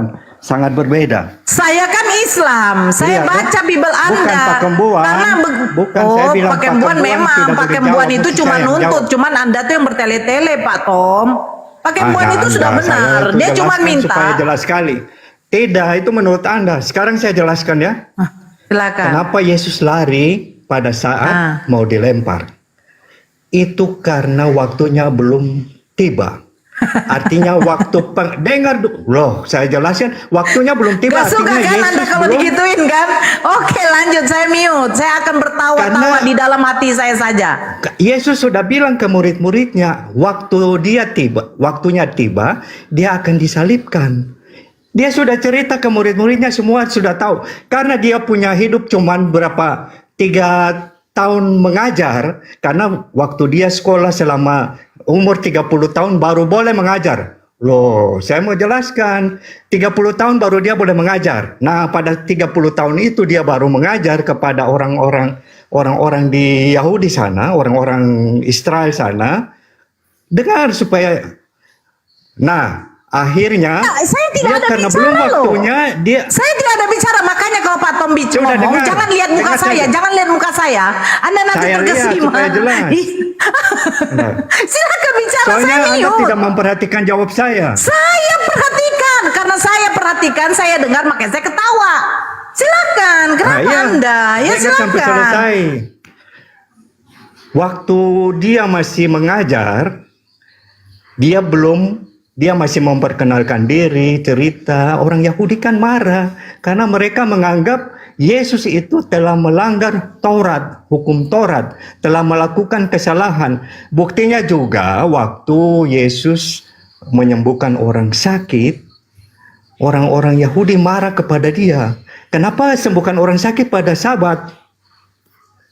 Yesus berkata kepada mereka, kamu tidak kasih makan domba kamu di ladang pada Sabat. Dengar, ini di dalam Alkitab, jangan tertawa. Saya mau jelaskan yang tadi Ibu bilang, bahwa kenapa Kalau Anda Yesus menjelaskan, kuasa di bumi dan surga. Jangan tatap saya sudah bilang. Jangan tatap saya. Anda jadi nanti nggak terima kalau saya ketawa. Karena Kenapa Anda saya ketawa? ketawa untuk membohongi orang lain. Ini kan saya jelaskan, ini kan Anda dilihat oleh coba orang open lain. cam. Anda open cam. Pada waktu saya jelaskan, saya juga pengen lihat mimik Anda seperti apa. Ayo. Tidak perlu. Nah, ya udah, Tidak perlu makanya open cam. saya ketawa karena typingan saudara-saudara saya di bawah, Masya Allah. Itunya ya, lanjut. Berarti Ibu tidak dengar saya punya penjelasan. Saya dengarkan, Anda sudah larikan ke hukum Taurat. Bisa bagi otaknya 2. Bisa membagi otak untuk baca dengan penjelasan. Dengar Otak saya, penjelasan. walaupun dikatakan cuma setengah, tapi yang setengah ini seperempat saya mendengarkan, yang seperempat lagi saya sambil membaca, tapping-tapping, nggak apa-apa. Udah lanjut Pak Tom. Jangan dong baper. Sudah, Pas laki-laki baper. Lanjut. Lanjut. Ya, lanjut. Ya. Jadi yang bicara tadi tentang diberi kuasa di bumi dan surga. Sebentar Bu, sebentar ada gangguan di surga. Diganggu oleh Roh Kudus ya. Karena Yesus telah dibangkitkan dari antara orang mati. Bukan pada saat dia mengajar itu, pada saat mengajar dia masih 100% manusia. Tapi pada saat dia sudah bangkit, baru dia diberikan kuasa di bumi dan di surga. Itu lagi cuma 40 hari dia mengajar sampai dia terangkat ke surga. Dan dia suruh, pergilah, jadikanlah semua bangsa muridku dan baptislah mereka dalam nama Bapa, Putra, dan Roh Kudus. Kenapa tidak cuma bilang dalam nama Bapa? Saya mau tanya. Itu juga Pak Gembuan boleh mau dengar. Kenapa dia harus mengajar dalam nama Bapa, Putra, dan Roh Kudus? Kenapa? Nah, coba jawab itu. Coba jawab. Kita mengakui sebentar. Ya karena dia yang berkuasa. Itu sebenarnya kalau tubuhnya tubuh manusia, memang Yesus itu tubuh manusia 100% manusia, rohnya roh Allah 100%. Jadi dia wujud itu wujud manusia, tapi yang ada di dalamnya roh Allah. Makanya dia pernah berkata kepada murid-muridnya, yang Filipus bertanya, di manakah Bapa itu? Bagaimana kita bisa melihat Bapa? Yesus bilang tidak satu pun bisa melihat Bapa. Kamu sudah lihat aku bersama-sama dengan kalian semua ini. Kenapa kamu tidak percaya? Celakalah orang yang tidak percaya. Sudah. Sudah, Pak Tom. Jadi sudah. Nah, inti saya mau bilang inti nih. Jadi ibu. Intinya lagi, belum tadi lagi yang bilang intinya. Jadi puasa, yang tadi Bapak iya. jelaskan bukan inti. Saya kasih inti ulang ini. Oh, inti ulang. Yang berkuasa di bumi dan di surga itu setelah Yesus bangkit sudah selesai. Semua tugasnya sudah selesai. Sedangkan yang waktu dia mengajar terus mau dilempar dengan batu karena belum saatnya dia dihukum. Itu kalau berarti pada itu belum saat ada itu dia kuasa tetap ya, ada waktu di yang situ. mau dia dilempar ya, belum ada kuasa ya. Kuasa. Oh, Bu. Dia tidak mau karena ini Bu. Iya, silakan. Dia tidak mau melakukan itu. Dia sudah untuk membangkitkan orang mati, untuk menyembuhkan. Dia tidak mau ribut-ribut di situ karena dia melihat itu dalam keadaan bahaya. Oke, Pak Tom, udah. Untuk membunuh Pak dia. Tom. Ya, oke Pak Tom, Mereka sudah kan Pak berusaha Tom. untuk membunuh dia. Saya potong. Pak Tom udah melenceng Silakan. saya lihat. Pak Tom tadi Ya. udah melenceng. Tidak. Anda yang Tadi melenceng. pertanyaan dari Ajaran-ajaran Anda misalnya perpuluhan saja Anda bilang mesti kasih ke Anda. Itu perpuluhan itu terdapat di Maleki. Kita Maleki bilang, udah aku. Itu perpuluhan untuk Pak Tom, suku Lewi itu. Anda suku Lewi. Bukan suku Lewi. Nah, betul. Dia kan pakai bulan bukannya Itu untuk suku Lewi. pelayanan, ada penatua dan Mungkin mute dulu ya. Pak Tom. Mute dulu Pak Tom. Tadi saya udah mute Anda. Nah, tadi kan dia ibu tanya tadi ke dia, kenapa si Yesus itu sebenarnya Bapa, ya kan? Bukan Yesus, itu nama dari bumi. Ya kan, dari orang-orang bumi. Harus bedakan. Nama Bapa itu nama dari surga. Nah, sekarang pertanyaan saya kepada Oten-Oten, Bapa kami yang ada di dalam surga, Yesusnya di mana? Pasti di neraka, ya kan? Yang kasihkan nama Yesus itu orang bumi, sudah pada mati mereka, udah di neraka mereka. Oke, bisa tangkap Pak Tom. Mendingan saya lebih keras. Karena apa? Kalau kita lembek-lembek ke Anda putar-putar saya, ya kan? Sekali lagi, nama itu Theos, nama itu apa semua mereka udah pada mati. Mereka udah pada ke neraka semua itu. Dan juga mungkin jutaan orang Kristen semua udah pada ke neraka karena mereka diajarkan oleh mentor-mentor hamba-hamba, yaitu budak-budaknya Kristen itu, budak-budaknya katanya hamba Tuhan. Nah itu mereka nggak ngerti, baru sekarang kan Anda bisa tangkap bahwa kalau saya sebut anak Tuhan, wajar dong, ya kan? Karena bapak saya di sorga, bapak kami yang di sorga, bapaknya Tom dan Oten-Oten di ya, the children of God, ya kan? Nah, itu bahasa Inggris, kita kan pakai bahasa Indonesia. Sorga itu datangnya dari Indonesia, sekali lagi bukan dari Israel sana. Dulu yang nabi-nabi itu udah pada naik ke sorga yang 144.000. Maka masih mau praktekkan, kenapa sih? Mereka nggak bangga, nggak punya power, nggak punya. Nah tadi dia tanyakan, si ibu ini tanyakan, Bu siapa ini tadi, Bu Noro ya, katakan kenapa katanya si Bapa si Yesus itu waktu dia datang ke bumi, itu di Yohanes 8 ayat 58 itu yang dia katakan kepada orang Israel, kepada rabi-rabi kan, aku ada sebelum Abraham, Ishak dan Yakub. Aku di sini siapa? Saya sekarang ini. Karena bapak saya kan udah mati dan bangkit, ya kan, udah di sorga dia. Orang Kristen nggak bisa tangkap itu. Mereka selalu bilang Yesus, Yesus, Yesus. Itu Yesus dengan bapak itu siapa duluan kalau di kitab Anda? Itu bapak itu sejak mula udah ada. Yang ganti Yesus itu nama tokoh fiktif, bukan bapak dia. Yang mau cari-cari uang-uang organisasi. Memang nggak semua loh. Tidak semua orang Kristen akan masuk surga karena mereka senang dibodoh-bodohin. Kayak tadi kan, dia nggak mengakui dia bawa anak Tuhan, dia ngaku tuh hamba Tuhan. Sekali lagi, hamba itu PRT, pembantu rumah tangganya Tuhan. Jadi nggak bisa, dia nggak bebas seperti bapak dan anak. Nah, tadi kenapa katanya dia kabur kayak saya sekarang? Nggak, saya potong sedikit. potong sedikit dulu. Tadi kan mereka itu hamba, itu saya bukan hamba, saya anaknya Tuhan. Kalau saya bilang saya anaknya Tuhan, wakilnya Bapa di sorga, nah mereka nggak mau terima, lalu mungkin mereka akan bunuh saya. Itulah kayak orang Israel dulu, mereka bilang nggak mungkin, jangan kasih perpuluhan ke Pak Kembuan gitu-gitu kan, nggak kasih ini kan. Dia harus wajib memberikan itu persembahan kepada anaknya Bapa, begitu. Bukannya anaknya Yesus. Anak Yesus itu tuh hamba-hamba, oten-oten di bawah. Jangan lagi Anda mau disebut hamba. Hamba itu adalah PRT. Anda harus proud, harus bangga bahwa kita adalah anak-anaknya Bapa Sorgawi. Terima kasih. Oke, jawab tuh. Saya masalah hamba. Hamba dulu. Kalau hamba itu merendahkan diri karena menjadi petugas atau pelayan firman Tuhan yang telah diajarkan Tuhan Yesus kepada manusia. Itu hamba. Kita merendahkan diri, tidak menyombongkan diri. Itu tugas majelis jemaat, penatua diaken, pendeta. Mereka disebut hamba karena mereka yang melayani. Ini anak-anak Tuhan, itu jemaatnya yang disebut anak-anak. Tapi pelayan-pelayan itu disebut hamba.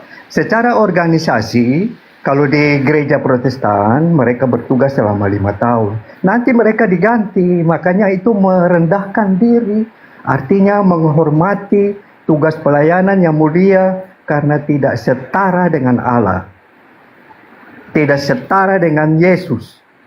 Makanya harus merendahkan diri. Kalau saya, Ibu Nur keluar ya? Ibu Nur, kalau bilang Yesus kenapa saya masih di sini. Saya di bawahmu loh Pak Tom. Saya tambah lagi. Saya tambah lagi menyangkut kuasa. Ibu Nur lihat pada saat Yesus mau ditangkap, kenapa dia tidak lari? Padahal dia punya kuasa bisa menghilangkan diri. Bisa saya lihat Pak Tom, saya kan nggak sejaman dengan Yesus.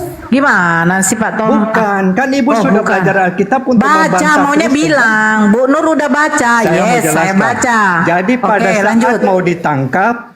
saat mau ditangkap, Simon Petrus dengan segera memotong telinga dari pengawal bangsa Romawi sehingga telinganya putus. Yesus marah itu kepada Simon.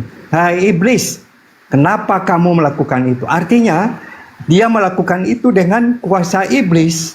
Tapi Tuhan mengambil itu telinganya dan ditempelkan kembali normal. Kalau dia tidak punya kuasa, ngapain dia bikin begitu? Tapi dia sudah tahu dia punya tugas untuk menyelamatkan manusia karena tidak ada yang mampu menjalankan hukum Taurat. Makanya dia rela mati. Oke, saya potong Ibu Nur. Ibu Nur, saya mau ngomong. Ibu Nur, saya boleh ngomong? Oke, silakan Pak Kembuan. Iya benar. Tolong, Ibu Nur tadi kan bertanya, kalau Anda oten Kristen, Anda tinggal pilih Yesus kah atau Bapa. Itu kan sudah jelas Pak, saya pilih Yesus. Sekarang dan Bapa adalah satu. Oke, Anda sekarang karena Yesus tidak. Anda itu neraka hari ini karena apa? Anda harus baca Bapa, Anak, Putra dan Roh. Surga saja. Anda neraka. Saya memutuskan saya sudah ini. Dijamin saya memutuskan sama Yesus. Anda Tuhan. Iya. Iya. Anda ini aliran sesat ini. Saya sudah dapat baca ini. Anda antikris ini. Betul. Kami Anda Children of God ini. Oh, bukan. Kami itu Anda takut menyebut nama Kristus karena Yesus Kristus punya nama berkuasa atas kematian, atas orang sakit, atas iblis, bisa mengusir iblis, bisa mengusir setan dengan nama Yesus Kristus. Itu nama Yesus dari Rasul siapa? Petrus waktu membangkitkan orang mati menggunakan nama Yesus Kristus. Sebentar Pak Tom ditanya itu nama Yesus itu dari mana? Jangan tanya itu dari mana? Saya kan sudah jelaskan dari tadi. Kan ini Bapak Tunggu. Nama Yesus dari sorga. Aduh, Anda nggak bisa gimana? Ulang-ulang tadi saya sudah mengerti itu. Bapak punya pernyataan sekarang sudah 1000 kali saya hitung. Saya mau tanya. Oke, Bapa kami yang di sorga, kuduskanlah namamu. Sudahkah Bapak Tom mengkuduskan nama Bapa yang di sorga itu? Saya mau tanya dulu. Pasti, makanya kami berdoa. Yesus, iblis itu. Bapa yang di sorga, Bapa yang maha mulia, maha kudus, Bapa yang berkuasa di bumi dan di surga. Orang berdoa Stop, begitu. jangan Pak. pakai Yesus lagi. Itu karena pakai Kenapa? Yesus tadi saya sebut-sebut terakhir. Anda Sedangkan pakai Yesus pakai sendiri yang Allah, itu suruh Tuhannya mesti pakai orang. dia punya nama. Kenapa Di mana kita ayatnya, coba pamit di mana? Tuhankan Di mana? Yesus? Di mana ayatnya? Karena dari Mana sejarah-sejarah mana dalilnya? ceritanya, Si Yesus berbicara. Dengar. Mana dalilnya? saya bilang, Jangan pakai ngomong-ngomong. saya bilang pernyataan ini, pernyataan. Dari waktu Yesus menampakkan diri kepada Thomas karena dia tidak percaya. Dia tidak percaya bahwa Yesus sudah bangkit. Mereka semua dalam ketakutan murid-murid yang lain. Dan Yesus bertemu dengan Thomas. Terus Thomas bilang kepada Yesus, aku tidak percaya kalau aku belum melihat. Yesus bilang, Thomas, silakan tunjukkan jarimu ke lambungku dan tanganku. Dan dia melihat bekas paku dan tumbak.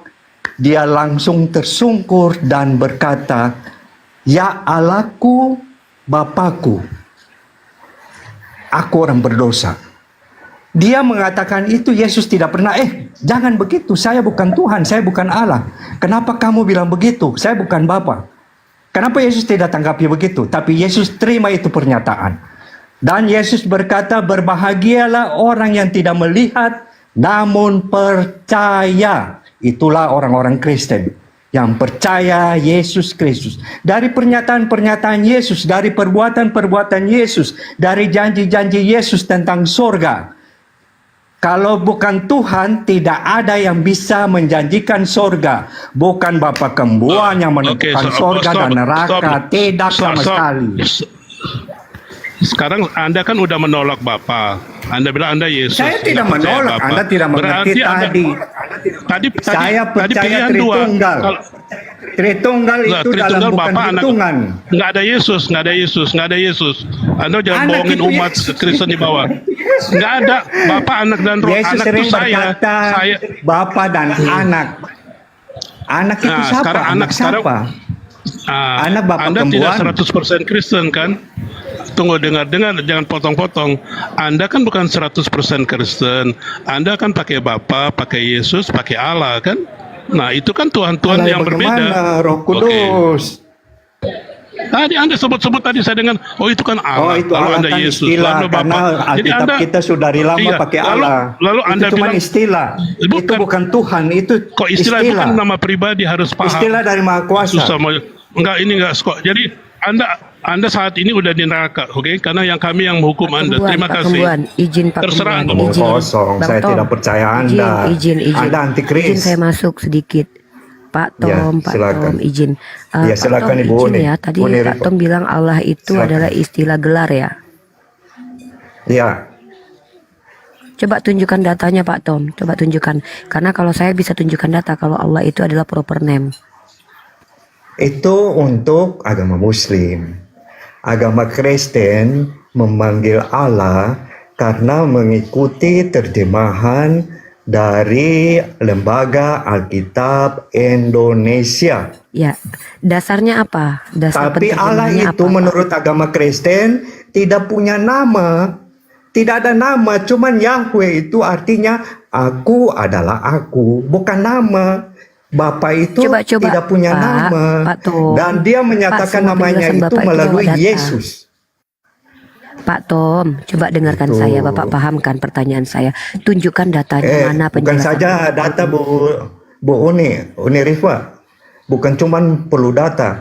Dari pengertian firman saja, kami sudah mengerti. Makanya orang Kristen, maaf saya Apa tidak arti bilang firman? agama lain. Apa Bukan arti firman, orang-orang Pak? bodoh, tidak. Banyak orang yang murtad karena Iya, mereka sudah saya mengerti tahu. sekarang. Firman Anda bukan orang adalah, bodoh.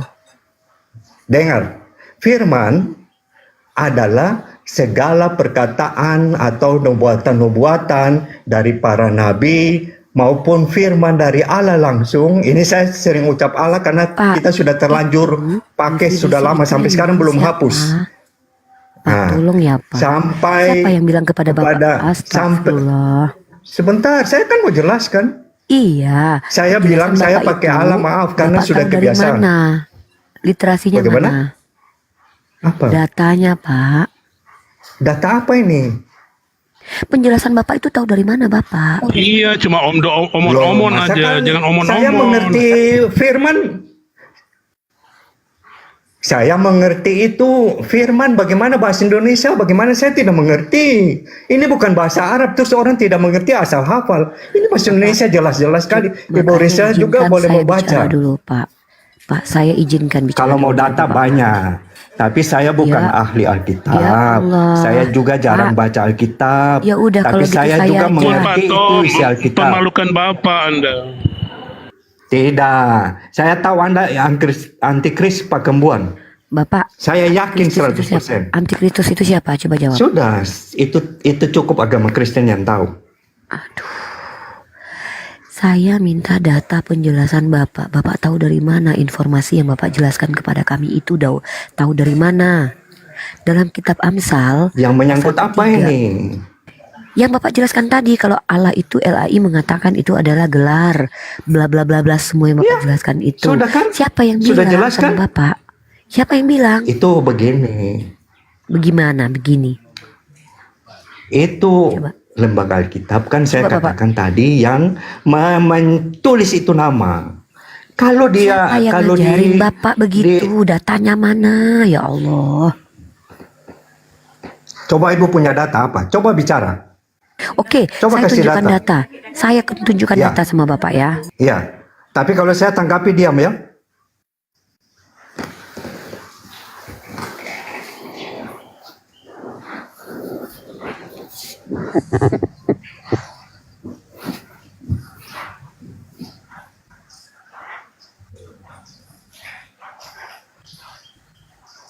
Saya ini data namanya. Jadi kalau kita mau merujuk Tadi minta firman atau Allah ini? satu-satu, Allah nanti saya kasih data. Kata firman berasal dari bahasa Persia, dari kata farman, artinya titah, dekrit, order di dalam Alkitab bahasa Indonesia.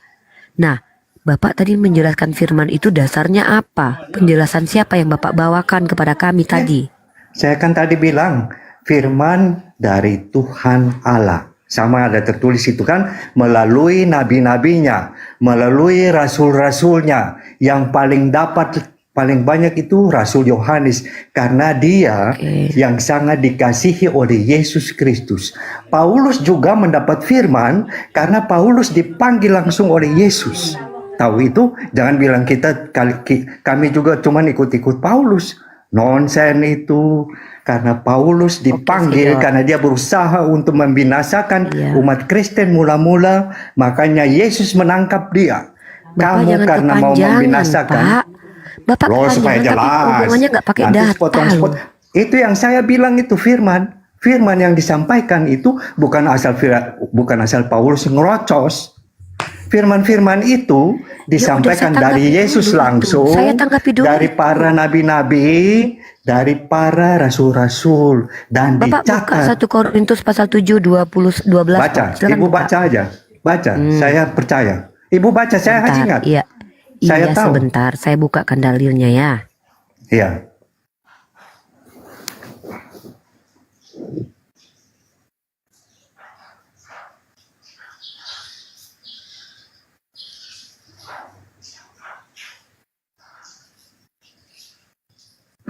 Coba Bapak baca ini. 1 Korintus pasal 7 nomor 12. Kepada orang-orang lain aku, bukan Tuhan. Kata Bapak Paulus menyampaikan perkataan Ibu Tuhan. coba baca dari atas. Baca dari atas, jangan ambil sepotong-sepotong ayat. Oke, kita tunjuk tentang perkawinan. Di sini, Nah, perkawinan. ini ya surat ampun. Korintus ini konteksnya adalah surat yang ditulis Paulus kepada orang di Ini Korintus. tentang perkawinan. Iya betul. Maka apa kata Baca, Paulus? jangan ambil ayat sepotong-sepotong. Ini kan Bapak bilang ceritanya perkataan satu. Baca. Loh, Silakan. saya bacakan, tapi saya fokus di ayat ini. Kalau saya bacakan dari Ya, ayat jangan pertama, cuma-cuma ayat ini tetap tidak hilang. Nanti ceritanya jadi lain. Bapak jelaskan. Bapak kan Kristen. Ibu, saya mau jelaskan ke Anda. Kalau kita Sebentar, membaca firman, selesaikan tidak dulu saya pernah baca ambil satu ini. ayat. Sebentar dulu saya bacakan ini. Kepada orang-orang lain, aku bukan Tuhan. Katakan. Bapak bilang perkataan Paulus itu mengatakan firman Tuhan. Di sini Paulus mengatakan bukan Tuhan, tapi dia Iya, sendiri dia yang bukan mengatakan. Tuhan, Paulusnya. Betul, maka ini perkataan siapa? Kalau ada seorang saudara beristrikan seorang yang tidak beriman, ini perkataan siapa? Perkataan Paulus atau perkataan Tuhan? Paulus bukan Tuhan, tapi ke Paulus Saya menyampaikan firman Tuhan. Ini bukan perkataan Masa Tuhan. Paulus Tuhan? Gila, stop. Iya. Kalau Paulus Kepada Tuhan, saya orang-orang lain. murtad. Oke, saya kasih satu ayat lagi ya. Oke. Silakan. Baca comot-comot ayat sih. Baca itu satu pasal Bapak lengkap. jelaskan saja, Karena itu jangan dalam Bapak ceritanya. kayak Bapak yang Tidak bisa jelaskan. comot-comot ayat begitu. Ya Bapak jelaskan saja. Katanya apa ahli maksudnya? kitab. Ya udah Bapak. Loh, kok Bapak malah curhat? Apa penjelasan di situ? Bapak jelaskan ke saya. Saya tidak curhat. Saya tidak Ya, apa suka penjelasannya? karena Anda selalu mencomot-comot ayat untuk mencari kelemahan. penjelasannya? Padahal ceritanya lain, temanya lain. Bapak ini kok cerewet banget sih, ditanya apa jawabnya apa? Silakan. Pak Tom pakai ayat, pakai dalil, jangan cuma ngomong. Iya, dia sudah kasih ayat tapi dia cuma comot. Ya, Bapak Padahal itu jelasin jalan lah. ceritanya Apa tentang menurut Bapak? perkawinan. Bapak apa maksudnya itu? Paulus tadi menjelaskan bahwa Paulus bukan Tuhan. Paulus menyampaikan itu berdasarkan apa yang Tuhan sampaikan kepada dia. Oke, saya kasih satu itu lagi yang ya. namanya firman disampaikan melalui rasul-rasulnya. Silakan, ini Bapak baca lagi nih. Rasul 2 Korintus Paulus sangat Bapak merendahkan baca diri kok. ini. Bapak boleh Ini pilih apa ayat maksud 2 Bapak. Korintus? Kita mau Baca tanya. dulu. Coba apa maksud Bapak 2 kenapa Korintus? sih ini? Orang lagi baca. Sudah, saya mau jelaskan ke Ibu. Sebentar Ini dulu, 2 Korintus baca dulu. maksudnya apa? Makanya kita baca dulu, baru kita tahu maksudnya apa. Baca, Apa baca. yang aku katakan, aku mengatakannya bukan sebagai seorang yang berkata menurut firman Tuhan. Mana? Tuh, ini. Coba kasih unjung sini. Ini. Mata Bapak nggak Ini lihat. yang menurut apa? Menurut Korintus. Saya Apa tidak yang dapat aku lihat belakang katakan, sana, kata saya Paulus, tidak bisa lihat. aku mengatakannya bukan sebagai seorang yang berkata menurut firman Tuhan. Firman Tuhan. Terus. Ya udah, berarti perkataan Paulus bukan mengikuti firman Tuhan. Melainkan. Terus. Melainkan sebagai seorang bodoh yang berkeyakinan bahwa ia boleh bermegah. Perkataan Paulus berdasarkan kebodohan dia, bukan dari firman Tuhan. Ya, dia Bapak bilang Paulus dia itu menyampaikan merendahkan firman Tuhan. diri.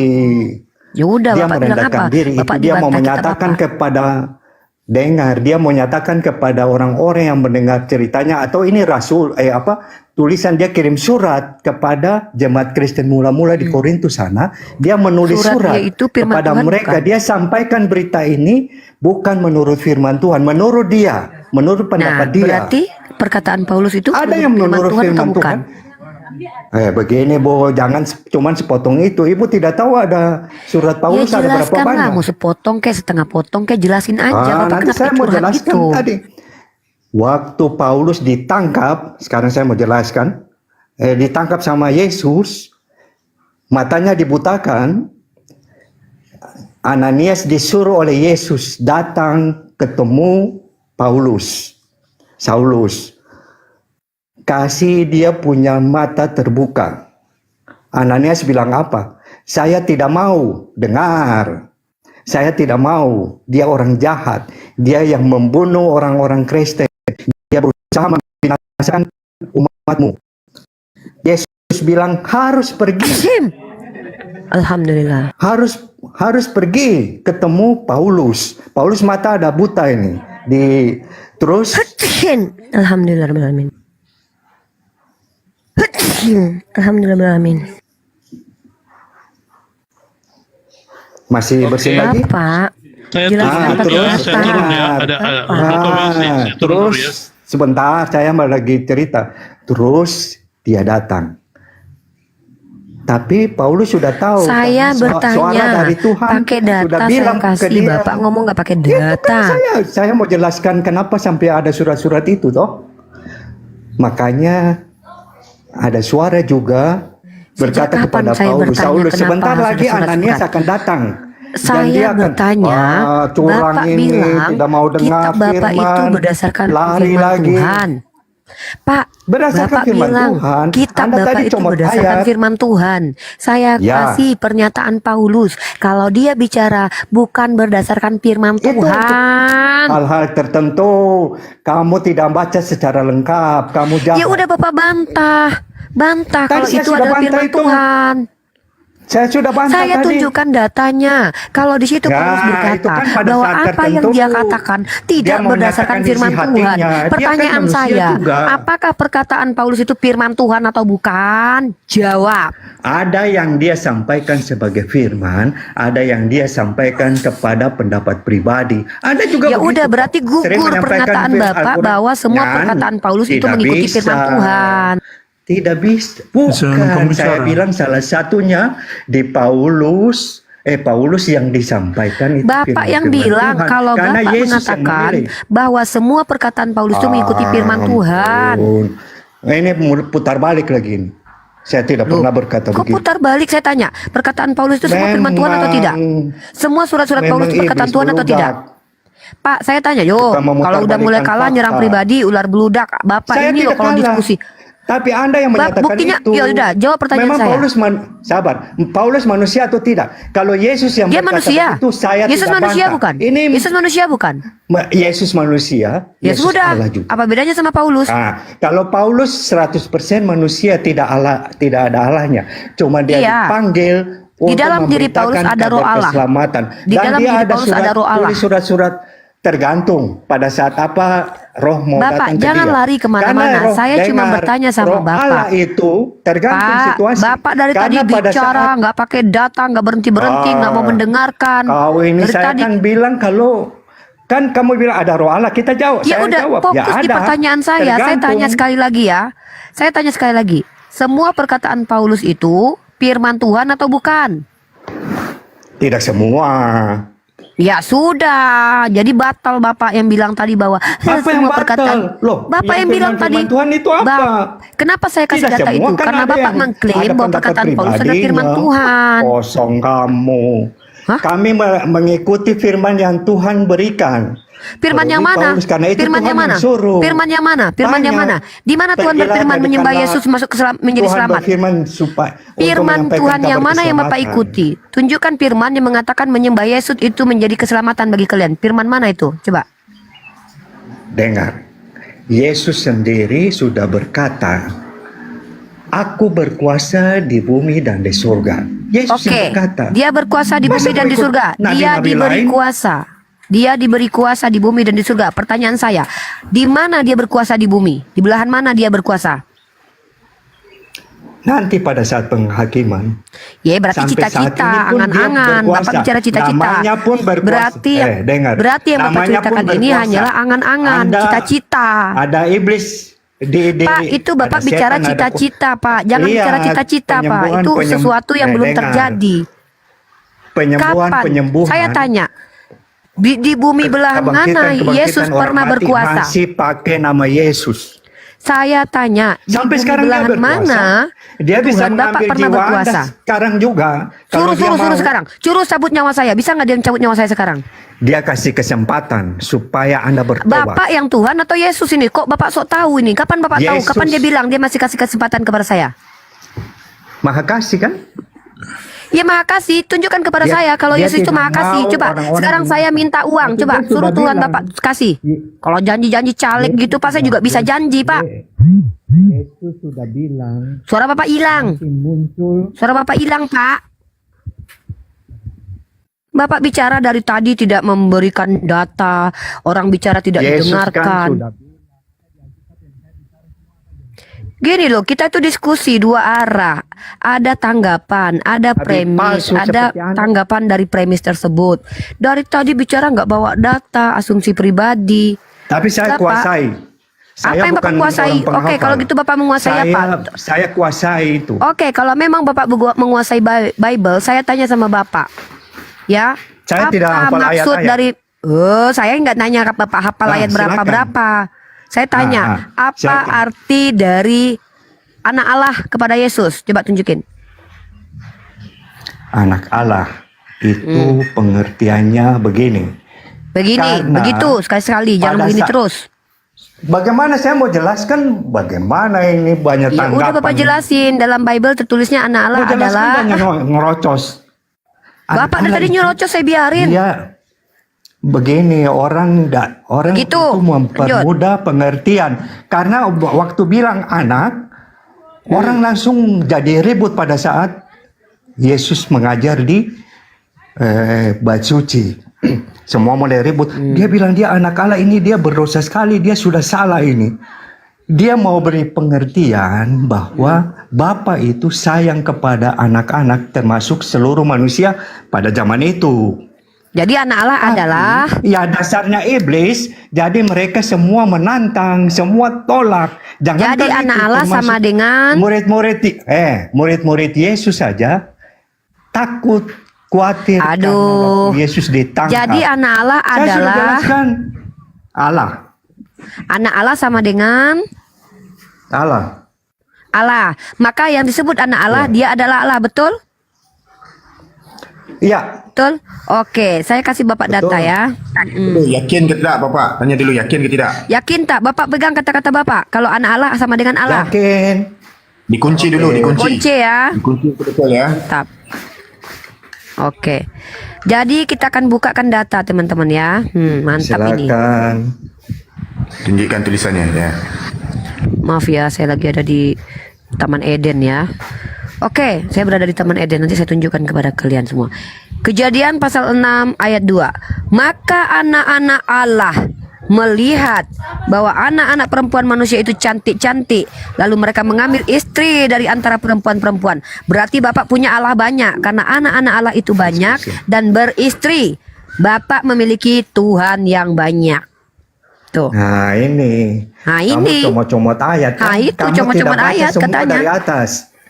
Ya udah Bapak Tidak baca jelaskan. semua secara Bapak bilang keseluruhan anak-anak pasal. Allah artinya adalah Allah. Itu Sekarang saya tanya. anak-anak Allah itu maksudnya anak-anak di dalam Tuhan. Artinya Tapi mereka katanya pada anak-anak saat Allah itu adalah masih Allah percaya. tadi. Tadi Bapak. Yang saya Nah, baca ini khusus ke Yesus. Tadi Itu sudah anak-anak dikunci. itu banyak. Bapak Jadi dari bilang satu. anak-anak Allah artinya adalah Ya Allah. ampun. Maka setiap yang anak-anak Allah adalah Allah. Kamu kan tanya tadi anak Allah. Lanjut Bang Milo sekejap Bang Baru Milo, lanjut buka Bang Milo. ayat lain. Baru pasal itu, ya ampun, memang iblis. Tuh kan orang-orang ini kalau udah kalah bilang kita iblis loh. Ya, bukan di Alkitab tulis begitu. Mereka yang berusaha untuk memutarbalikkan firman Tuhan adalah Oke, iblis saya ular tanya. beludak. Siapa yang ular beludak kata Yesus? Jawab. Ular beludak mereka yang mengajarkan hal-hal yang tidak berasal dari Allah. Yang Oke, menipu, pertanyaan berusaha saya, membunuh, mana ajaran yang menista. berasal dari Allah yang mengatakan bahwa menyembah Yesus menjadi jalan keselamatan? Tunjukkan itu dari Allah. Kalau itu tidak ada berarti Bapak ular beludak. Tuh, Bapak diledakin gunung tuh. Tuh. Oh, Yesus sendiri Cepat sudah tunjukkan kepada saya. menyatakan diri. Di mana Anda ajaran sudah dari pernah Allah jelaskan. Bapak yang mengajarkan untuk menyembah Yesus sebagai jalan keselamatan? Mana dalilnya? Dari Allah Bapak. Karena kalau tidak ada, dengar. Bapak adalah ular Dia beludak. sendiri sudah bilang, aku dan Bapa satu. Mau Satu kurang apa? lagi? Satu artinya apa? sama-sama. Satu wujud. Sama-sama apa? Allah di Sama dalam apa? dia di dalam Allah. Memangnya kamu di dalam Allah? Nah, di dalam diri Paulus juga ada roh Allah. Gimana itu? Roh Allah bukan sama dengan kuasa Allah. Beda. Roh Allah Allah bukan? Roh Allah kalau Paulus dikasih pada saat-saat tertentu, dia punya roh manusia juga. Yesus dikasih atau tidak? Kasih apa ini? Roh itu Kalau Paulus bersama-sama itu dengan dikasih dia roh Allah, kok. tunjukkan datanya. Tunjukkan datanya kalau Paulus dikasih roh Allah. Paulus dipanggil oleh Yesus dan Yesus berjanji suruh kepada dia, pergi, aku menyertai kamu. Coba mana Berarti dalilnya itu? Yesus sudah Mana memberikan dalilnya? Roh Tunjukkan dalilnya. Kudus. Roh Mana Kudus dalilnya? saya tidak hafal. Dalilnya Buka, mana? coba cari di Dalilnya Google, pasti mana? ada. Pasti ada, cari di kok Google. Saya yang nyari di Google. Saya kan sudah katakan Enak dari aja. awal, saya tidak Bapak hafal yang ayat. diskusi, saya Cari yang di nyari Google pasti di dapat. Google. Kalau saya dapat bagaimana? Nah Anda ini masuk nih, Kristen? inilah orang-orang yang sok mengerti Saya cari dan sok dapat paham. bagaimana? Anda Padahal masuk dia Kristen? tidak. Berani? Mana? Tunjukkan Ya, tunjukkan kalau datanya. saya Tunjukkan. Cari Tunjukkan. dapat Anda masuk Kristen, mau? Tunjukkan. Ya, kalau saya minta sama Bapak, ucapan Bapak tadi bahwa antikristus atau ular beludak adalah mereka yang mengajarkan sesuatu yang datang dari Allah. Maka saya minta, mana ajaran ini yang memang datang putar dari balik, Allah memang. yang mengajarkan Memang putar menyembah balik. Yesus menjadi jalan keselamatan?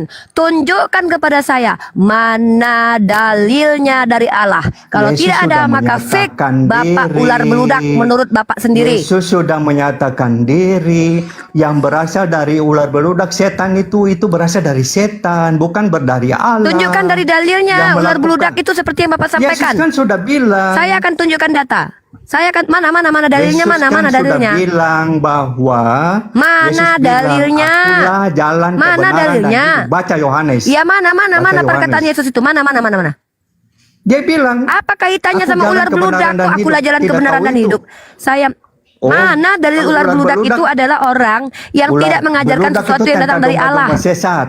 Ya memang. Bapak saya dari bilang tadi apa? bicara nggak pakai Tadi saya dalil. bilang apa? Kamu Bapak tidak sok-sok mengerti. paham. Bapak baca kitab Amsal pasal ke-5 nomor 3. Penipu kamu. Jangan bersandar kepada pengertian diri sendiri. Penipu. Bersandarlah kepada pengertian Allah. Bapak itu Ya, telah iya. mengajarkan Itu ajaran firman sesat. Allah. Amsal pasal 3 Saya- nomor 5 nih dalilnya nih. saya tadi sampaikan Lihat saya itu. pakai Bible terus nih. Amsal Saya pasal 3 ayat sudah 5. jelaskan itu. Percayalah kepada Tuhan dengan segenap hatimu dan Nah, janganlah bersandar ya betul. kepada pengertianmu Karena sendiri. itu Dari tadi Bapak saya bicara dari diri membantah sendiri seperti Anda. Paulus. Siapa Bapak yang sama bilang? seperti Saya Paulus. bilang berasal Bapak dari sama seperti setan Paulus bicara itu dari diri sendiri. Bapak dari tadi sama seperti Paulus bicara bukan menuruti firman Tuhan. Sementara dalam kitab Amsal pasal ke-3 ayat ke-5 mengatakan bahwasanya bersandarlah kepada Tuhan dengan segenap hatimu dan janganlah bersandar kepada pengertianmu sendiri. Dari tadi Bapak seperti Paulus membawa pengertian kosong sendiri. Bapak yang ngomong kosong dari Coba tadi, Anda Bapak menipu kami. Anda tahu Paulus. Sekarang Paulus saya adalah ingin orang Anda yang mengaku nyatakan bertemu dengan apa Yesus padahal dia adalah kesalahan-kesalahan Farisi. Paulus. Dia adalah ular beludak. Sabar. Dia ular beludak. Yesus yang Coba. katakan. Kamu coba di ayat mana yang Yesus katakan Paulus ular beludak? Oke, saya katakan dia adalah ular beludak. Saya bertanggung jawab dengan perkataan saya berdasarkan. kamu Oke, harus ini. jawab di mana? Oke, saya katakan ini saya bawa Ngomong kosong data. sekali ini. Saya bawa data, saya tunjukkan data. Nih. Bapak baca Apa? Matius. Kitab apa? Matius pasal 23 nomor 33. Buka. Hai kamu ular-ular beludak. Hai kamu keturunan ular beludak. Bagaimanakah mungkin kamu dapat kalian meluputkan diri dari hukuman neraka? Sebab itu lihatlah, aku Ya, mengutus itu. kepadamu nabi-nabi, orang-orang bijaksana dan ahli-ahli Taurat. Separuh di antara mereka kamu bunuh dan kamu salibkan, Ya, yang itu lain betul. akan kamu sesah di Itu. rumah-rumah ibadatmu. Siapa yang menyesah murid-murid Yesus? Siapa? Paulus. Oh iya, sebelum dia bertobat, betul. Maka dia ular beludak, Itu bukan? Betul sekali. Anda sudah sebelum mengakui kalau bertobat, Paulus sebelum adalah Yesus ular tangkap beludak. dia. Maka di Sebelumnya, sini sekarang saya orang sudah membuktikan berubah. Memangnya kalau kamu Paulus tidak bisa adalah berubah ular jadi beludak. baik? Nah, sekarang Iya, saya tanya lagi nih. dengar. Ini ular beludak menurut Paulus, menurut Yesus. Sebelumnya. Lukas pasal 3.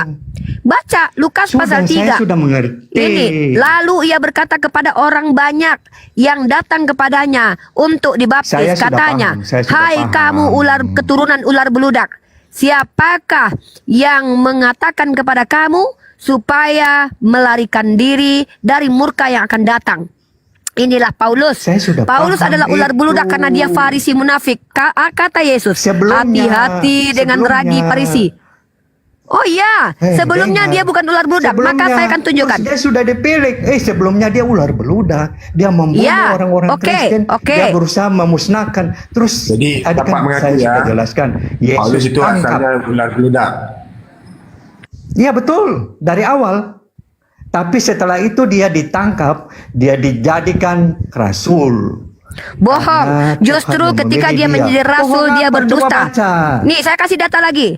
Ya, dusta Roma mana? pasal Ngomong 3 kosong nomor kamu. 7. Lihat, ini kata Paulus setelah dia diangkat menjadi rasul menurut dia ya. Ini pengakuan dia. Tetapi jika kebenaran Allah oleh dustaku semakin melimpah bagi kemuliaannya, mengapa aku masih dihakimi lagi sebagai orang berdosa? Pertanyaan Itu saya, artinya, ini bapakmu bodoh, adalah tidak pendusta. mengerti. Dengar, Tidak mengerti ini, iblis tidak itu mengerti adalah ayat, pendusta. karena dikuasai Kenapa oleh Paulus membela iblis. kedustaannya di sini? Inilah rasul kalian.